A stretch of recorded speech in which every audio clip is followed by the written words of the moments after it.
So I forgot it all and tried to go back to sleep, but then someone appeared to prevent me from doing so. I'm glad they did, the way your story is going. I'd want someone too if it were me. I was wondering what to do if nobody did. Of course, that would have meant getting free reign over Hachikuji's chest, and in that sense I didn't mind, and in fact, nearly wanted to recommend it. But nope, not gonna happen. Someone appeared. It was the enemy? Nay, the one who appeared. Was Aberration Slayer? I, Shinobu said. Awaken, God, he said, waking me up, but thou art well aware of how much difficulty I have getting up. 'Twas not as bad since I'd merely gone back to sleep, but he seemed to lose his temper when I did not respond and stomped right into my shrine. The inside of a shrine is the most sacred part of any sacred ground, or so I'd said, stating that none shall enter outside of an emergency, a decision made, of course, to maintain my pleasant lifestyle. Though 'twas by happenstance they treated me as a god. 'Twould not be seemly for them to see me lazing around. But now he saw me at last. What insolence, I yelled, trying at least to act appropriately divine. But it must not have had much of an effect after he'd seen my nearly naked body lying face down on the floor. He didn't seem very surprised either. 'Twas as though this was not the time for such things. In fact, if anyone was surprised, 'twas I, because he was alone, a man who always used to bring a massive retinue with him as if he were showing off his favorite medals and decorations. I was surprised to see such a man acting on his own. I was sincerely surprised, to the point that I snapped wide awake. Ye may think I was too surprised, but listen, that's truly how unusual it was. Well, 'twas not as though that entire throng would enter my shrine, so perhaps he entered alone after making them wait outside. Perhaps I could have speculated so, but the chances of that, too, seemed slim. If that is what he required, he would have sent in one of his underlings. Thou might say he was a man who hated being alone. Did he always need attention, ye say? He was quite a different type of man than thee in the sense that he enjoyed mixing with people. Then again, 'tis not as though thou art alone by choice, but that kind of man was acting alone. Surprised, I asked, what happened? By this point, I had fumbled about in my brain and erased my memories, so I realized not at all what had happened to the neighboring villages. In fact, I was astounded to hear of the calamity he then spoke of. But then even I began to recall it as he spoke. His words caused my brain cells to regenerate in that shape. How I criticized myself, saying, how could I forget such an important thing? I did a great deal of reflecting. 'Tis a lie, of course. My only feelings were, oh dear, what an unpleasant memory. Perhaps I'll forget it by the time I wake up if I go to sleep. I suppose my thoughts were repeating all over again in a cycle. I certainly wasn't going back to sleep yet again with Aberration Slayer I there. Not to mention that he brought me new information. It concerned his underlings, the reason why he hadn't dragged them along behind him as he always did. Well, 'tis exactly as ye predict. In fact, 'tis exactly as I just said. They too were gone. Gone, disappeared. Off to somewhere. He said they disappeared just as the villagers had. To start from the beginning, it seems that the group of experts noticed the communities being empty quite some time before me, and they properly investigated it. Unlike me, what an admirable bunch, not going home and sleeping. Nay, I just not. I admire those who work, even I respect that. Thou too must feel a sense of admiration looking at worker ants and worker bees. 'Tis no different from that, though. That is as far as my praise can go, as it ended with them vanishing without exception. It sounded as though they too disappeared gradually. Not all 50 or so at once, and Aberration Slayer, I noticed at some point that he was alone. Unlike me, he must have felt quite menaced, or perhaps more frightened than menaced. That lover of crowds must have come to me alone, not out of any sense of duty, but out of a feeling of fear. He had grown desperate. But whatever his reasoning, it did not really matter. He was ultimately moved to action, making him admirable all the same, far more praiseworthy than I. And for my part, I, with my divine affectation, naturally decided to hear him out before solemnly offering to investigate the matter. Not that there was any point in trying to act like a god in front of a single person, and 'twas not as if Aberration Slayer I was a follower of mine. 'Twas habit. While I'd already traveled round the neighboring villages and understood the situation, the premise was that I'd forgotten explaining it to him would reveal that I'd fiddled with my brain, so I traveled the villages again, this time with Aberration Slayer I over the course of 2 full days. 'Twas like locking a door I'd already latched. There were no changes, of course. The populace who'd been spirited away had not all reappeared out of the blue, and so no one was there. Well, unlike me, a monster who only ate Aberration Slayer, I was, at the end of the day, an expert. Rather than haphazardly search here and there, he verified the situation from this angle and that, but he came up empty. I castigated him, saying that he truly craved company, but he was more than a man who merely acted important, dragging his flunkies around with him everywhere. Not a man who was useless on his own. I, more than anyone else, had seen him in such a light. I saw him in a bit of a new one, and admired him. To describe it as I once did with thee, perhaps I grew fond of him. For the way he searched for the disappeared villagers, his disappeared men though his efforts were for naught. He neither gained nor found any results at all. 'Twas almost strange how little there was. In retrospect, that in itself was abnormal. 'Twas a time when the dark had a deeper, closer relationship to humans than today. 'Twas unthinkable for there to be nothing. Though guilt beyond a reasonable doubt may be a suggested standard, there was not even anything about which to be doubtful. 'Twas as if, oh, how should I put it? Aye, there we go.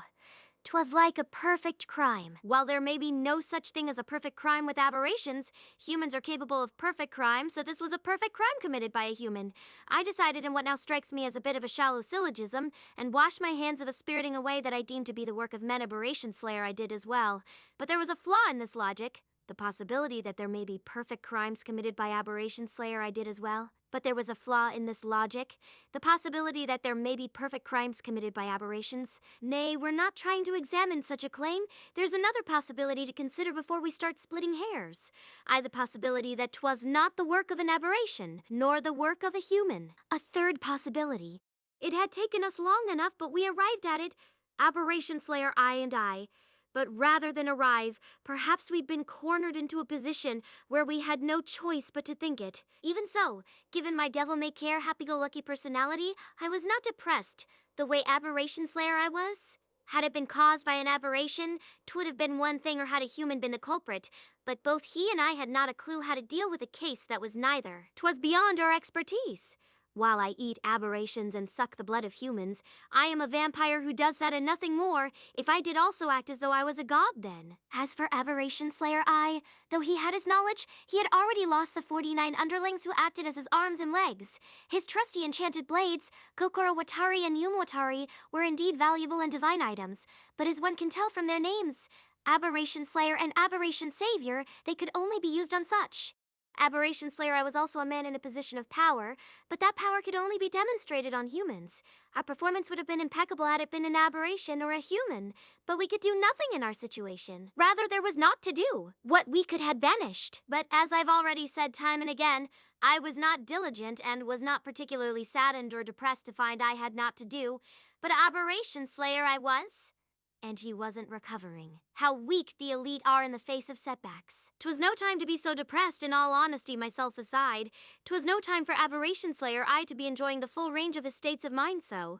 After all, how could one see human after human disappearing, vanishing like smoke, and think that ye are the one exception? Then again, 'tis human to be able to do just that. Able to do just that? In other words, though Aberatezai felt scared that all of his underlings had disappeared by the time he noticed, he felt no unease whatsoever about the possibility that he may be the next to vanish. Huh. Your tone makes it sound like you're criticizing him, but weren't you the same? Despite your presence, no negative aura, none of the stuff that aberrations are made of, was gathering there if you were to think of that as aberrations vanishing. Wasn't it just as likely for you to vanish too? I'd only voiced my straightforward impression, and honestly I was expecting a logical counterargument from Shinobu. But she was giving me a stunned look. Her expression eloquently stated, "Wow, that's true, isn't it?" She really did live without a care. We've been referring to concepts like danger and fear, and anxiety, but maybe you didn't have to deal with those kinds of things if you were as absurd, in more ways than one as Shinobu at the height of her powers. We sometimes talk about animal instincts, but maybe it's only weak animals that have them. Shinobu was too extreme to be an example, but maybe the strongest animals just lie around sleeping all day. Just as humans lost their feral nature. Well, an existence on my level is able to handle any situation. Of course I remained cool as I didn't feel any pressure. She openly fibbed, but she was just as bad at it as she was at narrating, and all she said was, well, she wasn't actually going to bother. And didn't Aberration Slayer I feel the same way? But you sounded like you were criticizing him for it. I did not mean it as criticism, and by the way, what would thou have done? Huh? If thou had been in that situation in the same position, what would thou have done? What could I have done? I'm not an expert like Aberration Slayer, and I'm not a monster like you. In that position, I'd be trembling like a normal person. I'd probably try to run away for real, to the other side of that boundary. A wise decision, but the boundary I spoke of is but a convenient expression that arose as a result. The actual distinction was made not according to geography but knowledge. In other words, thy fate was sealed if ye knew me as a god coming into that notion. What would thou have done? Do my best to forget about you, I guess. Fiddle with my brain or whatever. Indeed, ye ought to. That was most likely the only method. Or so I say, as if I am giving it consideration, but in truth there was no time at all to make any sort of decision. I suppose ye could say the timing was the worst. It happened so suddenly. Suddenly, out of nowhere, it appeared. Once we visited the last home of the last village and discovered that 'twas uninhabited at the very site where Aberration Slayer I acted so depressed and delicately wounded. It appeared there, to quote thee, the darkness for no good reason whatsoever, despite it being the middle of the day. And so it finally appeared. We'd reached the main subject. I wasn't getting free reign over Hachikuji's chest. There it was. Or there it existed. Were it an aberration, the former would be fine, but embarrassingly enough, I had nary a guess as to its existence. I thought 'twas a weather phenomenon at first. To be honest, while I may be able to go out into the sun, 'tis my natural-born enemy all the same, and I was not intimately familiar with it. Perhaps 'twas a phenomenon that occurred when sunlight was reflected. I thought, when I witnessed that darkness. That black mass feels like the best way to express it, but it did not seem solid enough to call a mass. In fact, it seemed to spread vaguely about its size, about the same human height as thou saw. But even that was uncertain. I could not gauge our distance, so how could I know its size? Its identity was entirely unknown to me. I lacked any idea, in fact. 'Twas as if I was missing a part of my vision. As if I simply could not see a portion of the sight before me, like 'twas empty. Thou said thou intuited something dangerous about it the moment thou saw it and darted away. But unfortunately, I had no such intuition. What in the world is this, I thought as I looked at it like a fool. Ye could say I was as curious as one could be seeing this new sight. 'Tis rare for me to experience something novel. In fact, I nearly felt joy. I'd lost my feral nature? That may indeed be appropriate. Lacking any sense of danger sounds like mockery. But perhaps thou art right. An aberration slayer I was, the same and no, not because of his dampened spirits. Emaciated, enfeebled, down, or depressed, an expert hunter from a fine pedigree, he was all the same. His body would have reacted on its own had an aberrational phenomenon occurred. Yet he did not react, as though he were dumbfounded, while, in my case, 'twas an excess of experience. 'Twas the excess of knowledge in Aberration Slayer I's mind that left him unable to move, dazed and vacant. He knew not what it wasn't. He erred in trying to understand this thing he knew not. Thou art an amateur who does not even attempt to flaunt his smatterings of knowledge. And it must be this amateurism that allows thee to up and leave without a second thought when faced with the unknown. That may sound as though I am calling thee a fool, but nay, this is praise in fact. Thy decision was the correct one. I was the mistaken one, we were. And before we could even recognize our error, it engulfed. Thy bicycle was too, was it not? Likewise, it engulfed. Not sucked up into blackness or absorbed into shadows. I can only describe it as being engulfed by the darkness. Who was? Well, the both of us. Both of us were engulfed. The legendary vampire kiss-a-shot Acer Orion Heart Underblade, and Aberration Slayer I, wielder of the two enchanted blades together. Ah, now I see. So this was the truth behind the spiriting away. I realized however late. However late. For half of my body had already been engulfed by the darkness. Nay, not merely half. About 3/4, come to think of it, met a worse fate than having all 4 of my limbs taken from me. But of course, I still had 1/4 remaining, and that was more than enough to flee. That is, wait, no, not flee. I did no such thing. I've never once fled in my life. So as I was saying, 1/4 of my body was more than enough to disengage from the scene. Ye spoke of the Unlimited Rulebook's disengagement edition, but I disengaged, allow me to repeat, with a disengagement far exceeding that poor excuse for one. I would never pale in comparison to that Tsukumogami girl, no matter the activity. I surpass her in everything. In that sense, I was not entirely joking when I spoke to thee about circling the Earth 7.5 times in a single leap. In any case, I left the scene behind. Or not the scene so much as that darkness. The Tsukumogami girl's withdrawals could only reach a few dozen miles at best. No, 'tis cute to call it disengagement, for I flew to the South Pole. Yes, to the same South Pole I'd saved as a vacation home. Those 3/4 engulfed included a leg of mine, so I flew 100,000 miles with what thou may call a one-legged jump. On a different level, am I not? 'Tis not 100,000 miles to the South Pole. 'Tis only 10,000 at most. How boorish of thee to make such minute corrections for the sake of comedy, when I clearly speak of my perceptions. In any case, I disengaged. With all my might, even after I reached the South Pole, I was convinced 'twould come after me. I was not able to feel as though I'd truly gotten away. I simply wanted some time, even a moment, to renew the parts of my body that had been swallowed up. And that is why I escaped. My plan was to jump elsewhere next, perhaps even Mars. I'd know I was in a safe place if I could withdraw to space, though going beyond the stratosphere offered no guarantee. Even I had never experienced having my body shaved away thus, so my first instinct was to get some distance from the thing. But moving on, there was no need to go so far as I'd arrived in the Antarctic. Once I'd reached the South Pole and instantaneously regenerated my body and lay in wait. The darkness never came after me. No matter how long I waited, I did wait for it. For I craved a powerful enemy. I was starved for an opportunity to display my full powers. Or rather, I barely had any chances to do so in the first place. So in a sense, I did enjoy this game of tag, yet never received another visit. It seems to have followed thee quite a bit, but I had no clues as to its logic then.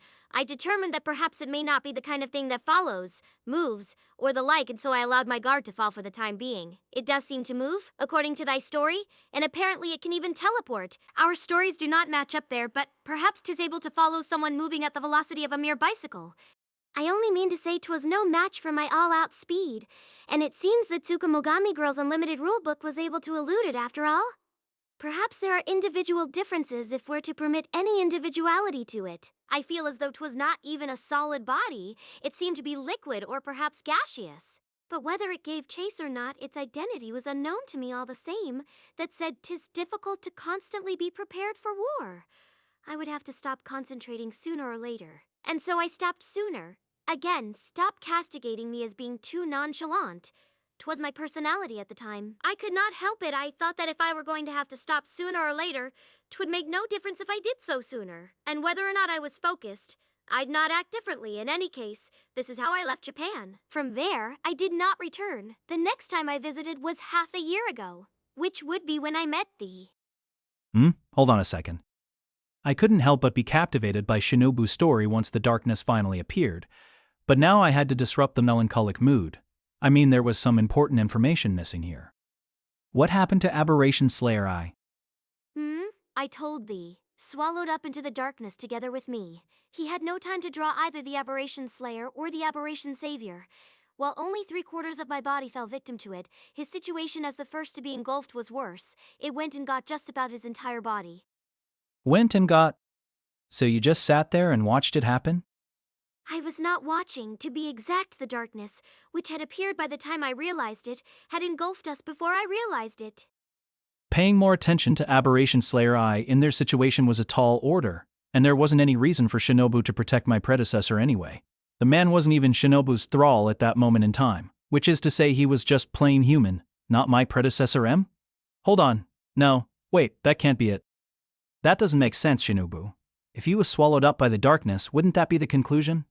Don't tell me you were pretending to suck at storytelling but setting up a clever narrative trick. As in, making me assume that the head of the group of experts was my predecessor, when in fact, I'd have to look at her in a new light if that was the case. Not many mystery novels these days employ decent narrative tricks. Maybe the spring of such tricks, once thought to be endless, is in fact starting to run dry. But now, was my partner Shinobu Oshino about to make a big stir? Narrative tricks? I can't say I've ever heard of those. Sounds terribly like an oxymoron to me. Of course not. In any case, that woman, in fact, was attacked. 4 years. In fact, 400 years ago by the darkness. Forget about narrative tricks. This had better not be about you simply having misspoken at some point.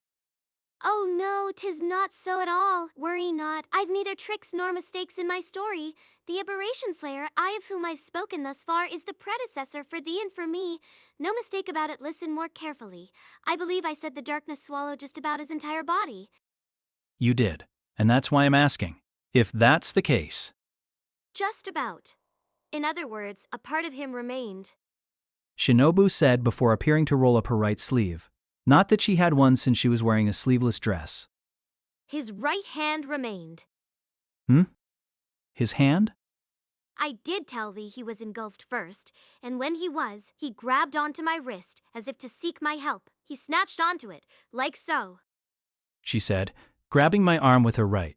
It was a tight grip, like she was placing a lock around it. As if to seek my help, or so I put it, but I believe that in reality 'twas a reflex. Had it been a vine of ivy or a twig of straw there, that is what he would have grabbed. 'Twas an action guided by instinct. So you think he would have literally grasped at straws? Aye, and so 'twould be harsh to criticize him in any way. Should he not have grasped the sword at his waist instead? Would be too cruel a charge? I doubt if it'd have meant anything even if he had. The aberration slayer could not have cut through a plain darkness that was no aberration. That said, grasping onto my wrist as if to seek some bond is questionable. He could have botched my escape in doing so. Well, you say that, but when you've got boosters on you big enough to fly to the South Pole, a human's grip wouldn't do anything. In that case, don't tell me. Precisely. Shinobu gripped my wrist tighter. I flew to the South Pole together with his hand. I am unsure. Did the strength of my jump tear his wrist from his body, or had the darkness already engulfed him up to that point, leaving me no need to tear it at all? I feel it was the latter given the clean cross-section. He'd grabbed on so tight that his nails dug into my skin, so I may have taken all of him with me to the South Pole instead. Were it the former? No, he'd have been dead on arrival in that case, given the ultra-high speeds, the drop in oxygen content, and the changes in gravity and air pressure. However much expert knowledge he may have had, his body was but a human's. That's all the backstory there is here. In the end, I remained alone at the South Pole with his hand remained alone. Maybe a poor choice of words after having traveled at such an incredible velocity, but none better described my sentiment at the time. That darkness was not pursuing me in the least, and every one of those people I'd come to know in those days, though I may not have known their names, Aberration Slayer I included, had gone away. In all likelihood, because that darkness had swallowed them all. There I remained, alone. I'd been left to myself. For the first time in 100 years, I thought, nay, I had likely erased that memory yet. It had been revived. A woeful sense of isolation gripped me. Isolation. That thing ye always feel. As I've transcended that dimension, I've never once felt lonesome, but everyone ought to. Everyone can afford to have that kind of an experience a couple of times in one's life. Having just encountered the unknown phenomenon known as the darkness no doubt affected me. While feelings of fear or anxiety may be a stretch, I did sense its menace. While you said I'd lost my feral nature by being too strong, that precise nature revived within me for the first time in ages. And so, I revived him. I created my first thrall just like that, as with thee. When I create thralls, 'tis only for quite selfish and egotistical reasons. There's something known as the suspension bridge effect.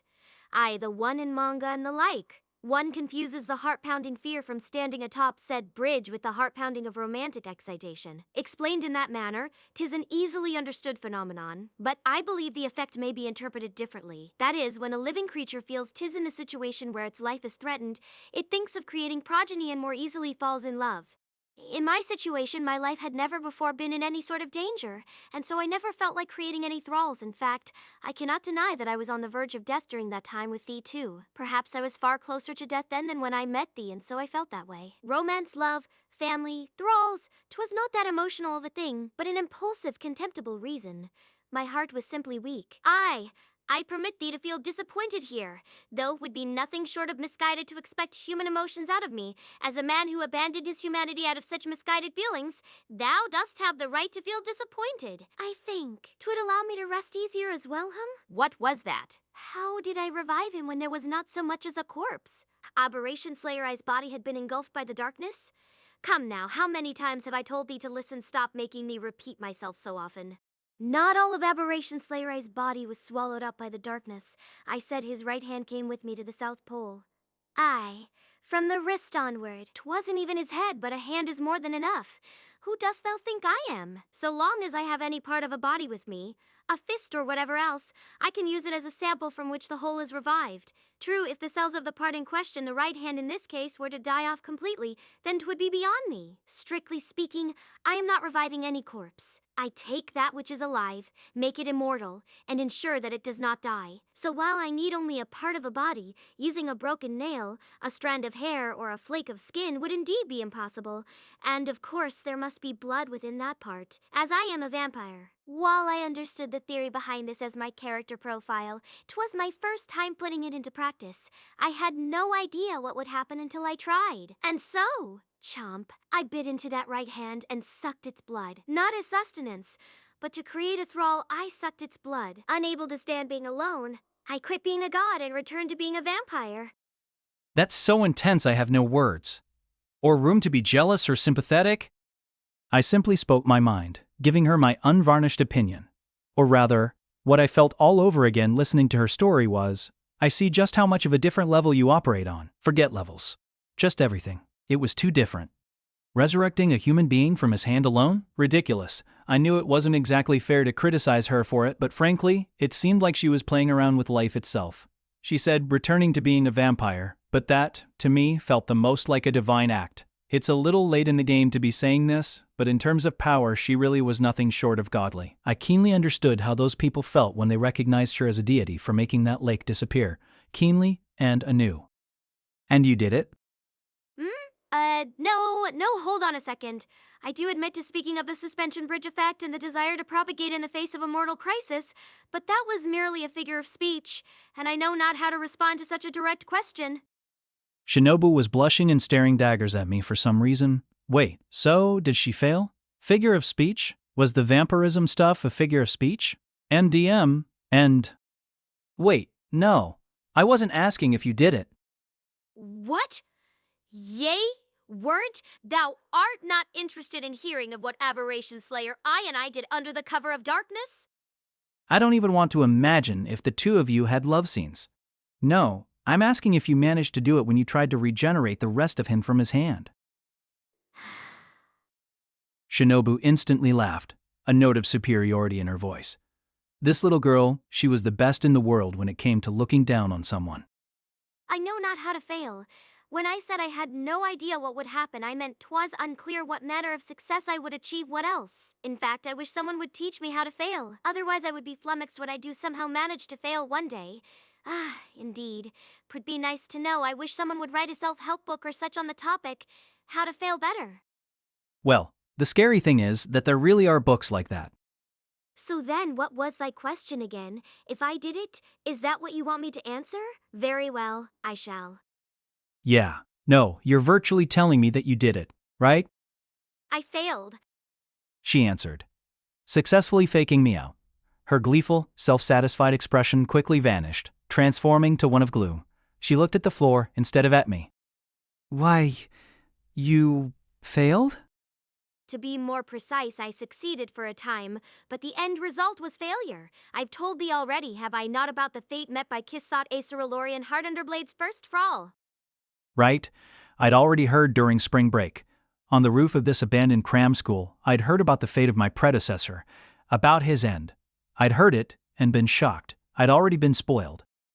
Aberration Slayer, I returned to life just as I'd planned. His entire body was regenerated from his right hand. A full and complete transformation into a vampire. There were no missteps in my execution, unlike when I turned thee into a vampire over spring break. Nor did I turn into a little girl. I would say the first thrall I created went better than my second. Were we simply discussing the degree of my craft? And I have to just sit and listen to this. But perhaps he was not as strong mentally as thou. Well, I suggested earlier that the elite are weak in the face of setbacks. That man must have been fragile in some more fundamental way. In retrospect, I may have been lacking in consideration. So she said, but I didn't think you could expect Shinobu to be considerate to humans back in those days. That's why she couldn't avoid it. It was unavoidable. Aberration Slayer I suicide. Didn't he throw himself into the sun, turn into ashes, and disappear? Suicide, that oh so common cause of vampire death. About 9 out of every 10. If there was anything uncommon, anything divergent about it, then 'twas that he ended his life after but a few years of being a vampire. As a thrall, he might not have had your level of endurance, but I presume he didn't die swiftly just because he went out into the sun. Burning, regenerating, burning, regenerating, burning, regenerating until he burned away. It would have required quite a lot of time. it would have required quite a lot of suffering. I'd experienced something similar, so I knew that it really was a living hell, but a vampire probably can't die unless he does that. Especially if you're Shinobu's thrall. You didn't save him? The way you did when I accidentally went into the sun over spring break? I was asking her if she didn't, but perhaps the better question was, if she couldn't save him. And in fact, 'twas impossible. Nor did I really understand the meaning of his actions at the time. Well, we'd spoken at length prior to his decision to end himself, but my relationship with him was essentially bankrupt at that point. I had no way to stop him. Bankrupt? To put it simply, Aberration Slayer, I was angry that I had made him into a vampire. 'Tis no complicated matter.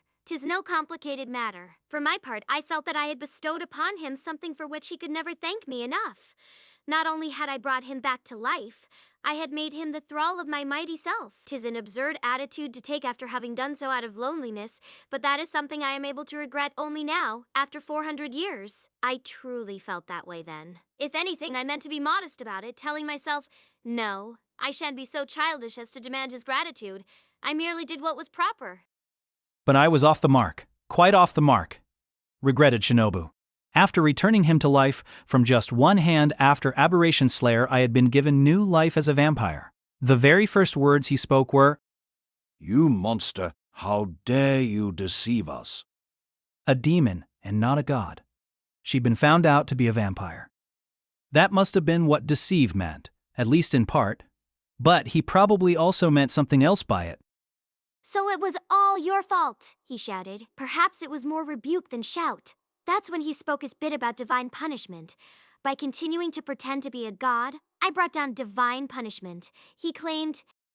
So in other words, he made everything your fault. From the people being spirited away, to all the rest. He was saying the darkness was part of your plan or something.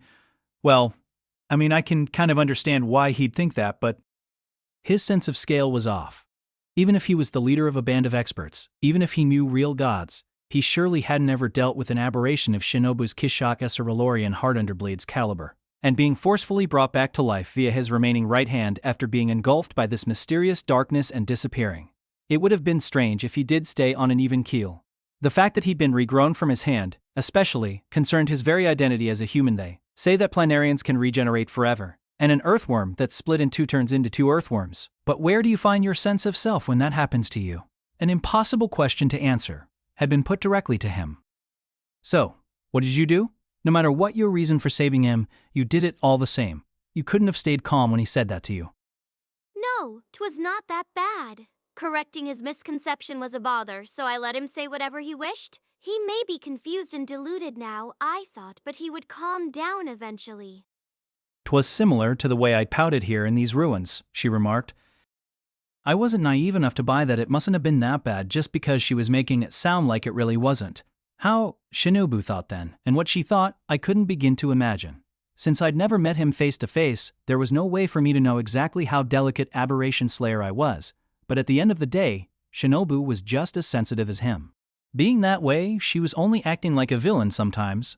She consistently cast herself in a bad light, and said that turning him into a thrall was just a self-centered impulse, and she wasn't lying, but she also seemed to be presenting it in far too one-sided a way. She'd reigned over a region as a god even if she called it a whim, and he was its last survivor. Did she really, truly, unequivocally not want to stop him from dying? I wasn't going to believe that. If she was that kind of woman, I wouldn't be alive like this. I wouldn't be a light halfway vampire. But he did not calm down. He was confused and deluded. He antagonized me at every turn, before flinging himself to his own death. Cursing me again and again, slathering me in words of remorse and resentment. He threw his body into the sun as I watched, and then he died. I could not stop him, nor could I save him. Indifferently, apathetically, in a flat tone, Shinobu described the outcome. I even told him my true name after we reached the South Pole, and yet the only time he ever called me Kissha was immediately before he cast himself away. Still, he'd called her Kissa. Not Heartunderblade, not Acerolorian, but Kissa. Just like me. In that case... And then he died, though 'twould be more accurate to say he met his demise, as his was an immortal body, but in any case, he died. leaving behind as a memento a replica of the enchanted blade Kokoro Watari that he worked himself to the bone to make. I am sure he made it with the intention of slaying me. I only happened not to have made a thrall before him. 'Twas not as if I had remained resolutely single, but when I watched his corpse burn blue and fade away, I decided that I would never again create any. I swore that I would never drink human blood for any purpose other than nourishment. To God, at that, she added. How ironic the words sounded when she'd played at the role. I certainly wasn't laughing. Nor did I find her words clever because ultimately, both as a god and as a vampire, she hadn't been able to handle humans. The demon's monologue, her tale of what was now past, 400 years old. So did its curtain fall, on an happy ending. Or so I say, but 400 years later I created a new thrall without so much as a second thought. It seems my principles aren't much to speak of. In fact, I failed even worse than I did my first time around, causing even myself to lose power. I managed to get myself locked, not in a god's shrine, but a man's shadow. Ha! Oh, how splendid! Well, she was right. If you wanted to say that she hadn't learned, you really could. Or rather, Shinobu must have seen what happened 400 years earlier as something in her history, something from long ago. At most a lesson she should work to live by. Memories, mementos, they all get worn away. The follies of her youth, it had to have been a story from her past that she felt just a little embarrassed telling a flashback scene. She wasn't going to get emotional over it or let it burden her as if she still dragged it along to the present day aside from one part. Right. In Shinobu's story, not her, but her story there was one issue that had yet to be resolved. One affair that hadn't come to an end. That was the darkness. In other words, you never discovered the identity of the darkness, that thing that murdered your followers and your first thrall. I never did. After it all, in other words, after a Barajation Slayer, I disappeared from this world.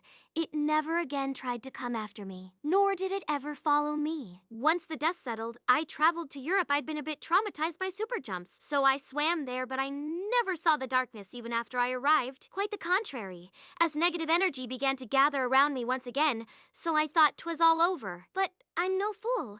I was constantly worrying about the darkness for another 5 years, but it never once showed any signs of appearing. And so I eventually forgot. That's what Shinobu said. I wasn't going to question her about whether she forgot by messing with her brain, or if she did so naturally, but regardless, I was amazed all over again by the thoroughly happy-go-lucky way she lived her life. She really was incredible. She was able to forget something like that. And so I've remembered it for the first time in 400 years. What a truly awful thing to recall. And 'tis all thy fault. And 'tis all thy fault. My fault? Well, all I can do is apologize if you're going to blame me like that. I jest. 'Tis not thy fault. In fact, it must be my own that darkness has to have come chasing after me at last. Our game of tag that I'd arbitrarily decided was over had in fact continued on, and as one who's been linked with me, thou art now its target. How embarrassing to know that even Hachikuji has gotten caught up in this. Shinobu rude, this time sounding genuinely sorry. While I was one thing, as the two of us were nearly one in body and mind, it seemed she found it inexcusable that Hachikuji had gotten involved in this mess. It was odd. Hachikuji was a ghost, which is to say she was an aberration. Shinobu should have seen her as nothing but energy, but maybe she felt some sympathy for her. Who knows, maybe they were both members of a Koyomi Araji survivors. I know not its cause, I know not its identity, I know not a thing about it. To be frank, I was powerless even at my peak against this darkness. A mysterious phenomenon whose mysteries beget mysteries? So, now what? But it didn't come after you 400 years ago, right? So, it's possible that we ended it again, this time, by getting away from it. Perhaps, but perhaps not, for, as unlike last time, I cannot jump to the South Pole. We do need to put together a plan, and I'd even propose to attack it ourselves. If we can, will be too late if we meet it, only after the residents of this area are spirited away.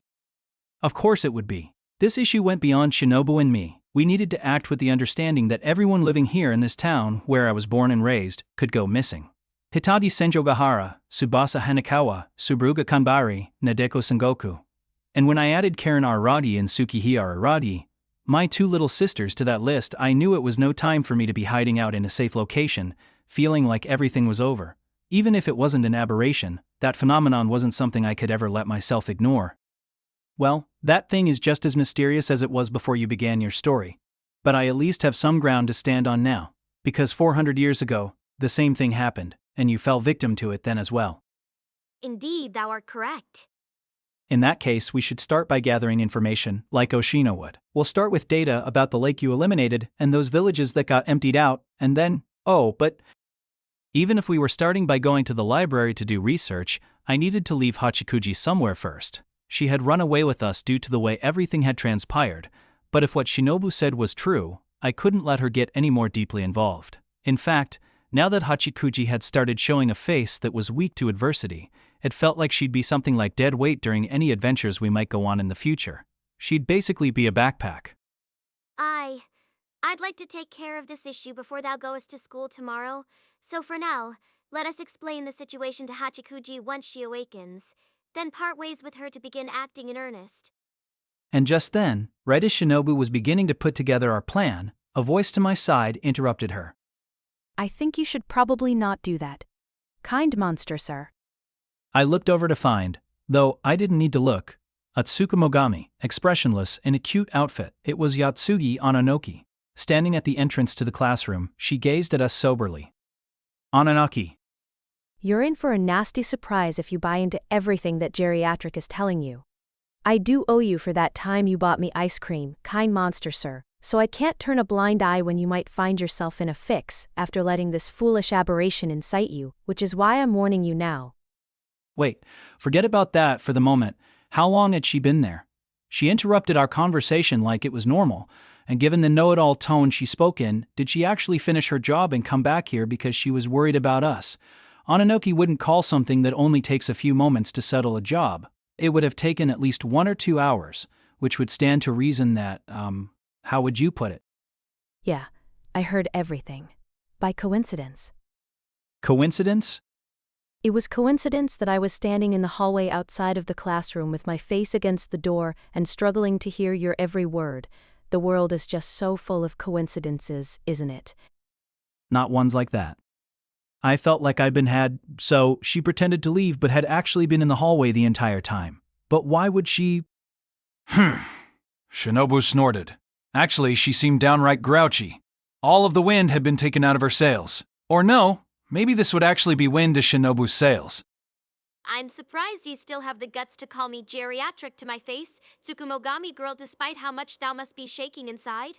In consideration of that courage, I shall make a special exemption this one time and not eat thee alive. I don't know. I think that might be hard for you in your current state. She was right. Inoki had been trounced by Shinobu in the past, but that was when Shinobu had some degree of her power back. Now that she was a little girl, she probably wouldn't be able to kill Ononoki, Kaganiwi's top Shikigami, at least not without a fight. If anything, Shinobu would find the tables turned on her. If ye insist, I wouldn't mind taking thee on, of course. Hint. A rematch. H.A. Cut it out, you two. I reflexively jumped in to stop them. My body moved on its own to get in the middle of this volatile situation. You know this is no time to be doing this, and anyway, Ononoki. Yes? Why did you feel like you needed to sit in the hallway and wait? You could have just stayed in the room if you wanted to listen, so why go to the trouble of lying about work and… It was a coincidence. I didn't lie. It wasn't a lie that I had a job to do. I just delayed my plans, and anyway, that geriatric over there has a petty personality. I thought she might hold back if I were here. Hold on, do not misjudge me so. Do I really seem that small-minded to thee? She did. My thoughts lined up perfectly with Ononoki's. Shinobu must know the identity of this aberration. That was my prediction. And Ononoki must have decided to step out into the hallway in order to hear what Shinobu had to say, which would mean that her little goodbye kiss was specifically meant to wake Shinobu up. Ononoki did know that our senses were linked. Oh, just as I thought she'd fallen for me, it looked like I was wrong. That was depressing. It was going to take me 3 or so days to recover from this. But it was worth delaying my work. Since I got to hear a surprisingly interesting story, I had a feeling I might. Ononoki was expressionless. But I could see in that lack of expression her clear feeling of having gotten one up on Shinobu, as if to say this was part of her payback. Shinobu had noticed the same vibe, and not so good-natured that she… Oops. I'd let my guard down. Crap, a fight was about to break out. I braced myself. But instead Shinobu went around Ononoki and locked down both of her arms from the back. Now, do it! You're assuming that I'm going to be your accomplice. Ye can grab her chest to thy heart's content. It needs to be one-on-one for me. With that, I actually took a step back to put some distance between me and Ononoki. Since Shinobu was linked to my shadow, I was essentially dragging her away. From there, I just kept walking away, until we were at a good distance. Still, this is like a dream situation when I think about it. I'm here in a classroom where around me are a little girl, a young girl, and a tween girl. Hold on. Is this Shangri-La? Dost thou know thou art uttering all of thy thoughts? Whoa. I need to be more careful. That was borderline dangerous. Well, thy words were indeed borderline. Putting aside the issue of age with these little young and tween girls, you couldn't deny that I was in an awfully lavish situation. Shinobu Oshino, Yatsugi Ononoki, and, though she still hadn't woken up, Mayoi Hachikuji. Who could have ever imagined that these three would end up congregating under one roof? So there were benefits to dragging out a series. What an amazing bonus level. It was like every monster had turned into a coin. What are you grinning about, kind monster, sir? 'Tis the kind of man he is. Thou ought to be careful. He's the type who'll follow thee around for life after a single kiss. Look at that. I thought the two were irreconcilable, but was I starting to see signs of them making up thanks to a common enemy, better known as me? Heh, looks like playing the villain was worth it after all. Actually, forget bonus levels. Being in a cramped room together with three girls was practically being in a dating sim. Not bad at all. By the way, I'd hate to let this opportunity go to waste. Why don't ye settle it once and for all? Which of the three among us dost thou like the most? What? Ah. Sure, it might have been a dating sim, but it was still about to turn into a bloodbath. Why would she ask me a question like that out of nowhere? You're right. He really does need to make that clear. I couldn't believe it, but Ononoki agreed. She was letting herself get carried away. Out of the three of you? Well, of course that would be you, Shinobu.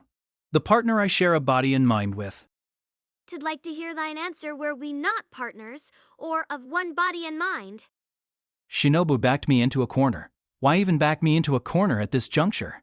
She was so clearly taking her anger out on me. What was this if not harassment? Nay, rather than this situation, which is to say the three of us here, I think I'd like to hear ye choose among me, the tsundere girl, and the cat class president. I shook my head back and forth. You can't ask that. Didn't she know it would be all over for us? We'd end up in a quagmire. She'd taken the triangle I'd successfully created through clever shifts in how I liked each of the three and put them all together in the same sentence.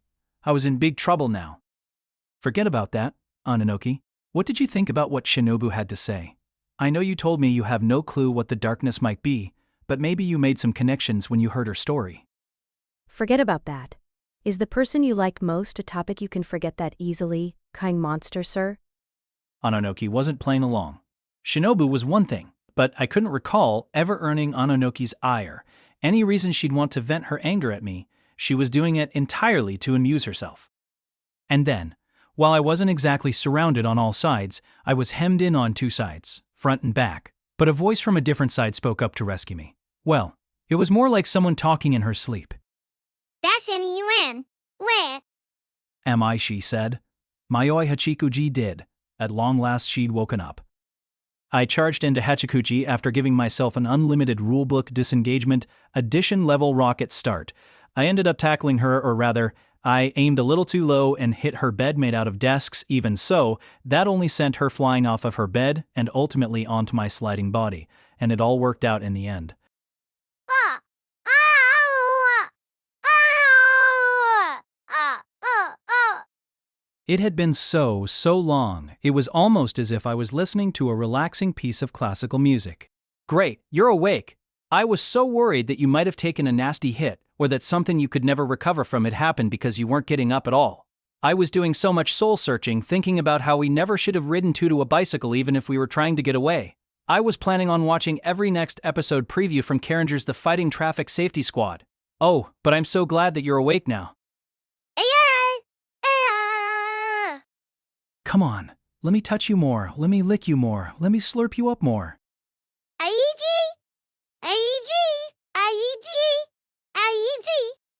Then, for the first time in a while, Hachikuji bit me.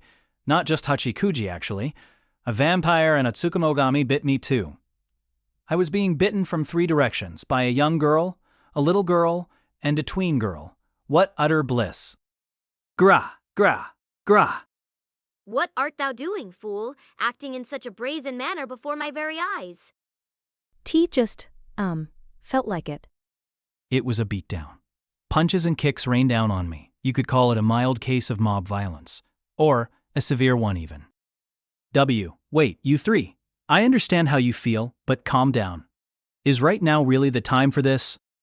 Of all the people they could have heard the words from, I was probably the one person they didn't want to hear saying them. Phew. It had been so long since I got to act that way that I lost control of myself. I was on a total rampage, almost like I was a member of the Blastosaurus Rampage Rangers.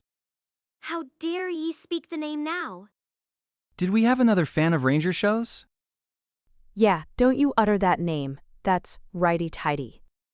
For some reason, it involved using a weird phrase. It really made me feel like I was speaking to children. Anyway, Hachikuji, are you really okay? It didn't feel like it when I was palpating you just now. What are you, a doctor? It didn't take any time at all for her to return her clothes to the state they were in before I made them come loose, but it looked like she didn't have any spare bands, and her hair, which had come partly undone as we escaped on my bicycle, remained disheveled. If anything, she should have just undone her other pigtail to balance things out. Was she picky about her antennae's design? Oh. Okay. No problem. All clear, all lights green. Perfecto. I never thought that unknown thing was a problem to begin with, Mr. Araragi. Given just how agitated she was while we were being chased, she was acting awfully composed. Her attitude felt like it took its own kind of courage. Still, Mr. Araragi, allow me to thank you. Come on, I know that friends ought to respect each other more than anyone else, but there's no need to be so formal with me. Holding you in my arms right after you wake up is something like my calling. No, I'm not talking about that hug. I wanted to thank you for taking me with you and not abandoning me. I'd been convinced that you'd try to shake me off and escape all on your own in a situation like that. Sheesh, she's got zero trust in me. What a shock, seriously. That's how little Hachikuji believed in me. But when I thought about it, she really hadn't gotten the chance to see me do much of anything cool. In fact, it seemed like all she ever saw was me acting like a loser. I felt as though she was the biggest victim of my loserdom out of anyone, like just now, for example. Plus, I'm happy that you didn't ignore that traffic light. It was out of consideration for me, wasn't it? Hachikuji? T really wouldn't have minded, though. I'm not that neurotic. I'm so disappointed in you. Why did she always have to have a punchline ready? Of course, it was thanks to the ridiculous turn I tried to make that we slid right toward Ononoki as she wandered around town. When I thought about how we were brought together by fate, it seemed like maybe I'd made the right decision to obey that traffic light after all. Wait, no, I'd ignored that light as it turned out. Then came the divine punishment. All right, everyone. Now that I've woken up, why don't we change gears? Miss Shinobu, Miss Ononoki, though I treasure your individuality, we're going to need to work in lockstep this time. Our ability to operate as a team is going to be tested today. Oh, okay. Yeah. Hachikuji was taking the lead for some reason, and for some reason the other two were following. What was going on with them? They say just taking leadership first is the best move in any chaotic situation, and in that light, Hachikuji had done well for herself. She'd been characterized at the outset as shy, or rather, poor at communicating in general, but maybe that didn't apply when she was talking to other aberrations. Then Codename Gold. I'd like you to give me a status report. Aye, ma'am, hey, know when to quit. Hachikuji's brief reign ended. Don't make me eat thee. Ha! You think you would be able to eat me? Despite her reign being over, Hachikuji remained confident. It totally came across like she was hiding her true power. You know that I'm extremely toxic. I might even give you food poisoning. Shinobu looked dubious. Like she wasn't able to respond. Maybe she was wary that Hachikuji might have a leucochloridium inside her. I didn't know why Hachikuji was able to still act so confident, but her over-arrogant attitude was, in a way, the ultimate protection. Maybe that was how she defended herself. Kind monster, sir. About what we were saying earlier. And then Ononoki walked away from the little skit to tug on my sleeve. What a shy little thing. She ought to just get my attention with a kiss the way she did before. Earlier? About any clues I might have, you were thinking that I might have remembered something new after hearing that geriatric story. Ononoki? I'm sorry, but really, could you please put a rest to calling Shinobu that? People are starting to move away from using that term to begin with. Then, what should I call her? Kind monster, ma'am. Or something? I tried to come up with a title that lined up with mine, but in terms of appearance, Ononoki looked older than Shinobu. Shinobu equals 8 years old. Hachikuji equals 10 years old. Ononoki equals 12 years old. Or thereabouts, so kind monster Missy? No, while I didn't like Shinobu being treated as elderly, her being treated like a kid felt a little weird too. If we ignored appearances, Shinobu was nearly 600 years old, and Ononoki was a newborn Abiakas. Then just go with Aberration Slayer. The former Kishot Acer Elorian Heartender blade was also an option and would have been easier to get, but it was a little too long. It might double our page count. Phew, fine, then. I guess I'll do it to keep you from losing face. Again, why did she make every little thing sound like a big favor? Was this about the Tsukumogami attitude of not letting anything go to waste? So, if you'll allow me to state the conclusion I came to after coincidentally hearing that Aberration Slayer's story. Oh, so you thought of something? I said, but wasn't particularly hopeful. Shinobu's story helped us to establish a standpoint, but it didn't change the fact that we had no idea what the darkness was. If anything, mysteries only begat mysteries. You could say that things were twice as mysterious now, yet more hopelessly, even Shinobu at the height of her power had no choice but to run, though I'm sure she wouldn't admit it. Only our despair grew. It was that sort of predicament. While the danger hadn't quite sunk in for me yet because of the gorgeous situation I found myself in, surrounded by 3 young ladies, I found myself facing the biggest crisis so far in my life. You're not going to present us with a convenient development, like having figured out what that darkness is, are you? TM. I've figured it out for the most part. She went and said them. Huh? Sorry. What was that, Ononoki? Do you mean Miss Ononoki? This is why I could never get a read on her personality. How exactly did she want to position herself when it came to me? One think there's a certain attitude you ought to take when you're begging someone to teach you something. Kind monster, sir. My attitude. What, are you saying you want me to bow my head and beg? I'm saying you need to be rubbing your head against the floor. I kicked a tween girl in the stomach. While she was a sturdy little aberration, it seemed to do a decent amount of damage, possibly because it caught her by surprise. Ononoki fell and curled into a ball. Grr. She even started to let out an awful groan. The girl's nerve. You'd better not think I was going to feel guilty. We're talking about someone who's terrorized Maoi Hachikuji numerous times. If you've realized something, then hurry up and spit it out. I can't afford a single moment's delay. Okay, I get it already. Okay, I get it, so please, no more violence. It was a normal, honest request. Her low resistance in the face of violence said something about how Keidingyui usually treated her. To cut to the chase, kind monster, sir, this is pretty bad. Yeah, I was well aware of the fact that things are bad. In fact, I know that all too well. That's why we're in a fix to begin with. That's not an aberration. It's something else. That's why the Aberration Slayer and Aberration Slayer I, or whatever he was called, couldn't handle it. Of course they couldn't. It was acting under a different set of rules. And of course you can't handle it either. Kind monster, sir. Something about Ononoki's words made it sound like she didn't care. No, that was always a facet of who she was. Maybe I was being a little too sensitive in considering that a change. Still, not an aberration. That was a possibility we had considered from fairly early on, and one that was somewhat supported by Shinobu's story, but I didn't understand what it meant for us when she stated it so definitively. Just like the darkness itself. I didn't get it. T-Fit's not an aberration. Then what is it? Isn't that the real question? What exactly is that darkness? One don't know its exact name, but I do know someone who does. I only have second-hand information about it, which is why I didn't have any clue at first, but when I heard the Aberration Slayer's story, I made the tiniest little connection. The tiniest little connection. If Ononoki had heard this information second-hand, that must mean directly from Kagenui, but who had Kagenui heard it from? If we could talk to whoever that was, we might not be able to resolve our situation, but we'd at least be able to move forward, wouldn't we? Who is it? Who knows what that darkness is? This tiny little connection you're talking about. Who does it connect to? Izuko Gain. She knows everything. Gain. But before I could search my mind for any memories related to that name, it appeared. Right there. It was right there. That darkness was right there. in the very center of the abandoned classroom which we were using as our sanctuary. The desks I'd tied together to make a bed for Hachikuji had been there just a moment earlier. I was sure of it. But they were gone. Gone without a trace. There was only darkness there now. Deep and black. It was impossible to gauge its distance, present but unclear, as to where. Seen without being seen, to Rod. So I think, they were gone. Mioi Hachikuji Shinobu Ashino Yatsugi Ononoki. And I shuddered. We'd been left speechless by it, the way it had appeared so suddenly, without warning, seemingly illogically. I just kind of had my guard down. I really mean it when I say just kind of.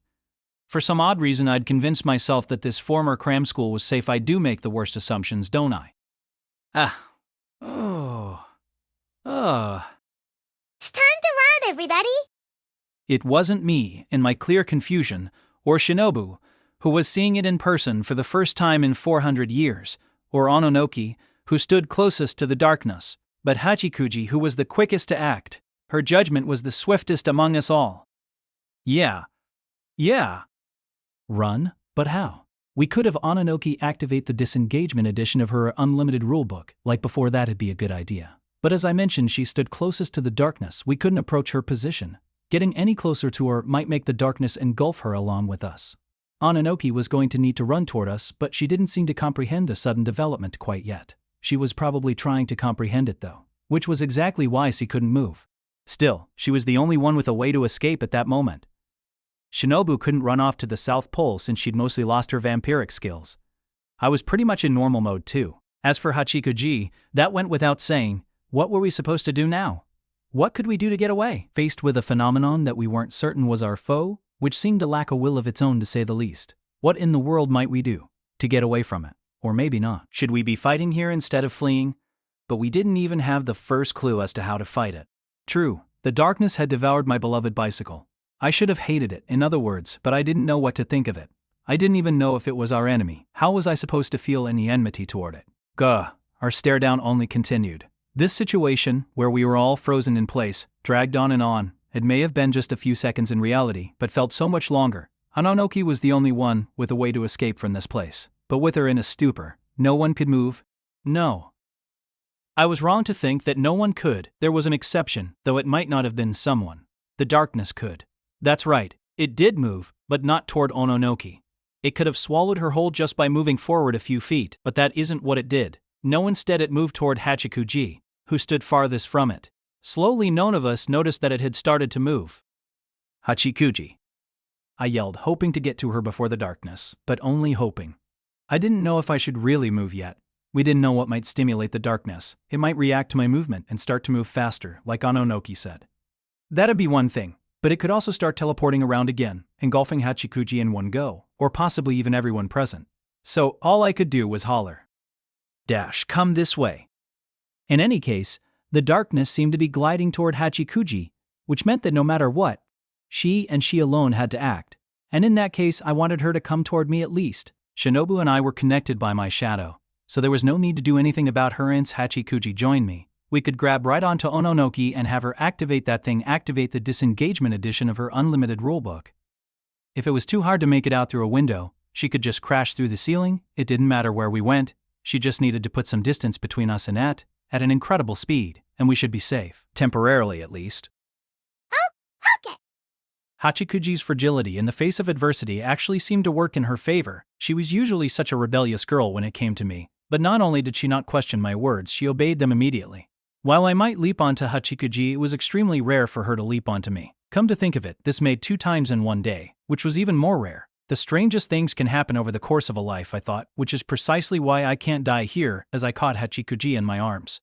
The darkness didn't stop moving. It passed where Hachikuji had been, engulfing a few more of the desks that had stood behind her. It really was like a black hole. Then again, I thought of black holes as something with suction, and while this thing could swallow you up, it didn't seem to suck you closer. In that case, we could get away. Even if it got to our destination before us, we could get away as long as we were fast enough. I held Hachikuji tight. A split second. I grabbed onto her body. A split second. I grabbed onto her body. A split second. Ononoki, now. Huh? Hey, kind monster, sir, that's going too far. Stop it, already. Don't touch me there. What are you thinking? Consider the situation we're in. What are you thinking? I screamed as loud as I could and headbutted her. I couldn't put my hands on her because they were holding on to Hachikuji and Shinobu had already sunk into my shadow. Our feelings weren't linked for nothing, having secretly worried that she might needle me later saying, "Yay, abandon me." I was seriously relieved that she understood me without any verbal exchange. We're escaping. Ononoki. Like before. Oh, so that's why. I even felt anger at how she seemed to have forgotten about the option entirely, but naturally didn't have the time to pursue the matter. The darkness changed direction. Now it came toward us, or at least looked to be, though it was probably an illusion. Unlimited Rulebook, the Disengagement Edition. We were transported in an instant. I heard later that Ononoki was able to go through the window normally and didn't have to crash through the ceiling. Not that I should call flying out of a window normal, but Ononoki just maybe hesitated to destroy the abandoned cram school that was home to so many of my memories. I'm using phrases like just maybe, and I heard later. The reason I don't sound sure is that I couldn't read Ononoki's expression at the time or our trajectory. We were simply going too fast. Ononoki was no match for Shinobu's peak state super jump instant air dash. According to Shinobu, judging from our velocity though, Ononoki's leg strength might have been comparable in this case at least. Actually, I was knocked out by the kinetic impact. It wasn't even close to the kind of speed that my consciousness could withstand. That's because I didn't go easy, unlike when I first did it. It was an all-out escape this time. You should consider yourself lucky that your body wasn't torn to pieces from the sonic boom, kind monster, sir. Actually, it was more like an excuse. This girl never apologized. Then again, she probably figured we couldn't get away unless she went at that speed, and we did in fact manage to get away. I should have had no complaints, but still didn't feel like thanking her. Humans are emotional animals. So, where are we now? When I regained consciousness, I was somewhere I'd never seen before. It seemed like we were in the mountains, but I didn't know which. All mountains tend to look the same when you're in them, but at least it didn't seem to be the ones I knew so well, or rather was deeply tied to. That featured Kitashira Heibi Shrine. I felt no familiarity with this place. Actually, forget where. What about the time? It was at night sky, approaching daybreak, actually. T don't know where we are, kind monster, sir. I didn't have the luxury to pick a target, though I'm sure I went roughly north from that abandoned cram school. North? But why are we in the mountains? 3/4 of Japan's land is mountains. A haphazard jump is probably going to land you in them. Shinobu had said that 3/4 of our planet is covered by water, so that's probably where a jump would land you. Ononoki was making a similar point at a reduced scale. Well, I don't think we're that far away. I jumped almost straight up the first time, which is why we only had to travel a few miles as the crow flies. Tease it not. Following us. I mean, the darkness? It seems that way. I guess it's true that it's bad at dealing with vertical motion. That is how the Aberration Slayer got away 400 years ago, too. I should have jumped more upward this time, too. We ended up flying like a cannonball, because I aimed for the window and traveled at a shallow angle.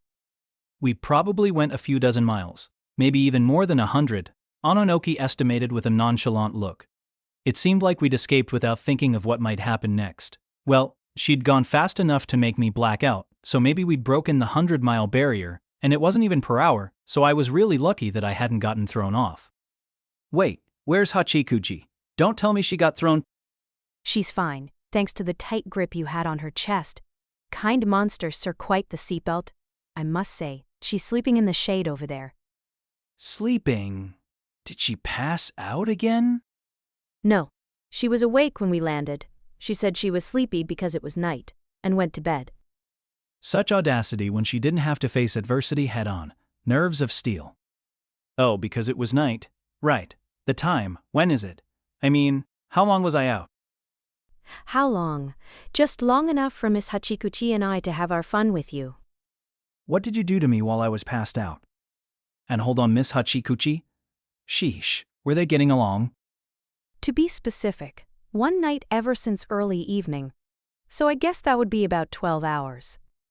12 hours? What a good night's rest. I was mentally exhausted too, so my body probably used the opportunity it had when I blacked out to go into sleep mode. Not that I felt at all refreshed. Though I said Miss Hachikuchi and I had our fun with you, actually we tended to you, kind monster, sir. Oh, sorry for the trouble. Are you really? Saying so doesn't cost you a thing. If you're being sincere, Why don't you swear you won't get angry even after you see everything we drew under your clothes? How about I get angry now? Kick. No, I wanted to, but stopped myself. Whether or not they'd really tended to me, a guy passing out during an escapade was nothing but a burden. I was grateful that they hadn't abandoned me there and simply. At any rate, if we're being cautious, our rule that it won't follow us if we travel vertically is just based on past experience. It's only worked so far, there's no telling how it'll go next time. Yeah, past experience aside, I can't figure out the first rule about how this darkness works. What is that thing?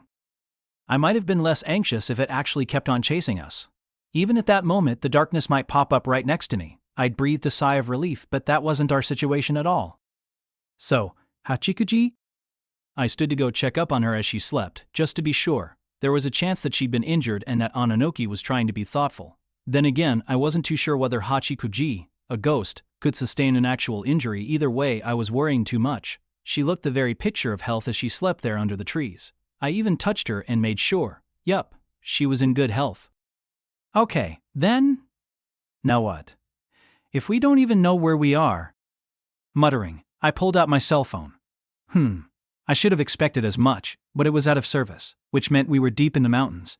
Far from any towns. It seemed unthinkable. But could Ononoki have put in so much effort that she took us to another country? What if we were in the Grand Canyon? I guess the Grand Canyon isn't a mountain. TD loved to launch a counterattack, but can that thing be counterattacked? And it's hard to tell if it's really coming after us in the first place. We can't even be sure if it's following Shinobu, since that's just based on experience too. The first step of our counterattack will be listening. Listening. Gathering info. Did you forget what I was saying right before that thing appeared? I told you there was someone who knows about this thing that isn't an aberration but a phenomenon. Remember? Now that she mentioned it, it felt like she'd said something like that. My memories were vague since I'd passed out right afterwards, but I believe the name was Gain Izuko Gain. So we needed to hear what she had to say? She knew Kagenui, right? Were we going to have to approach Kagenui first to get to her? Ononoki, what about your job? Is everything going to be okay? Of course it's not going to be okay. But I can't just go back to my work now. I'm not that cruel. Do you have any way of contacting Kagenui? You couldn't yesterday, but some time has passed since then? She must be close to done with whatever she was doing, right? Contact my sister. Considering our predicament, we might have to try. Even if it's no good, even if she's still working. In that case, I do have a few tricks up my sleeve to gain access. But I can't use any of them this deep in the mountains. Can't you telepathically communicate with her or something? Unfortunately, our bond isn't that strong. To approach her, we'd have to climb down this mountain, then call her, or text her. Not that I'd expect an immediate reply. I have a negligent sister. Negligent? Well, I guess I don't see her as the type to reply to text messages within the minute. Whatever her personality though, Kagenui was our only hope. She appeared to be our only route for contacting Izuko Gain. Telepathy is too much to ask for, but it'd be nice if my sister could at least use her sixth sense. That said, I'm sure she'd readily abandon someone as inconsequential as me if she had to. In fact, kind monster sir, don't you think it's about time you pulled that aberration slayer out of your shadow? Either she doesn't want to talk to me, or she's sound asleep. 'Cause she hasn't come out at all ever since we landed. I doubt the acceleration knocked her out too. Wait, Shinobu? What? Now that Ononoki mentioned it, my partner wasn't around. No, I'd noticed from the start that she wasn't. That's why I naturally assumed that she was in my shadow. Unlike Ononoki and Hachikuji, Shinobu and I couldn't be separated. Our shadows, our hearts, our very being connected us. We couldn't part ways. In other words, if we didn't see Shinobu, the natural logical conclusion was that she was hiding in my shadow, but when I thought about it, that didn't make sense, because right now it was night. Not exactly the middle of the night, since it was close to dawn, but unmistakably an hour you'd classify as night. There wasn't a hint of the sun's rays. So then why? Why isn't Shinobu awake? Why? Don't ask me, kind monster sir. I mean, what am I supposed to say? It's probably because she hates me. T realized that you and Shinobu don't get along, and she certainly doesn't like you. But that's not enough of a reason for her to literally hide in my shadow at such a critical time. That's not the kind of person she is. So you trust her? That was her only rebuttal though. It seemed like even she had no choice but to recognize how, well, magnanimous Shinobu was. Hence the sarcasm, I suppose. In that case, what could it be? I thought it was impossible, but could she really have fainted inside your shadow? Or maybe she got seriously injured somehow. Right now she can't regenerate the way she did when we fought. Yes. Ononoki checked with me. And she was right, but still. Can you even get seriously injured while you're in someone's shadow? It's like she's in a dimension of her own in there. She shouldn't be affected by those kinds of physical shocks. I mused, touching my shadow. It was a dim moonlit shadow, but there was no mistaking it for anyone's but my own. That was where Shinobu should be. It'd be strange if she wasn't. You can't enter your shadow, kind monster, sir.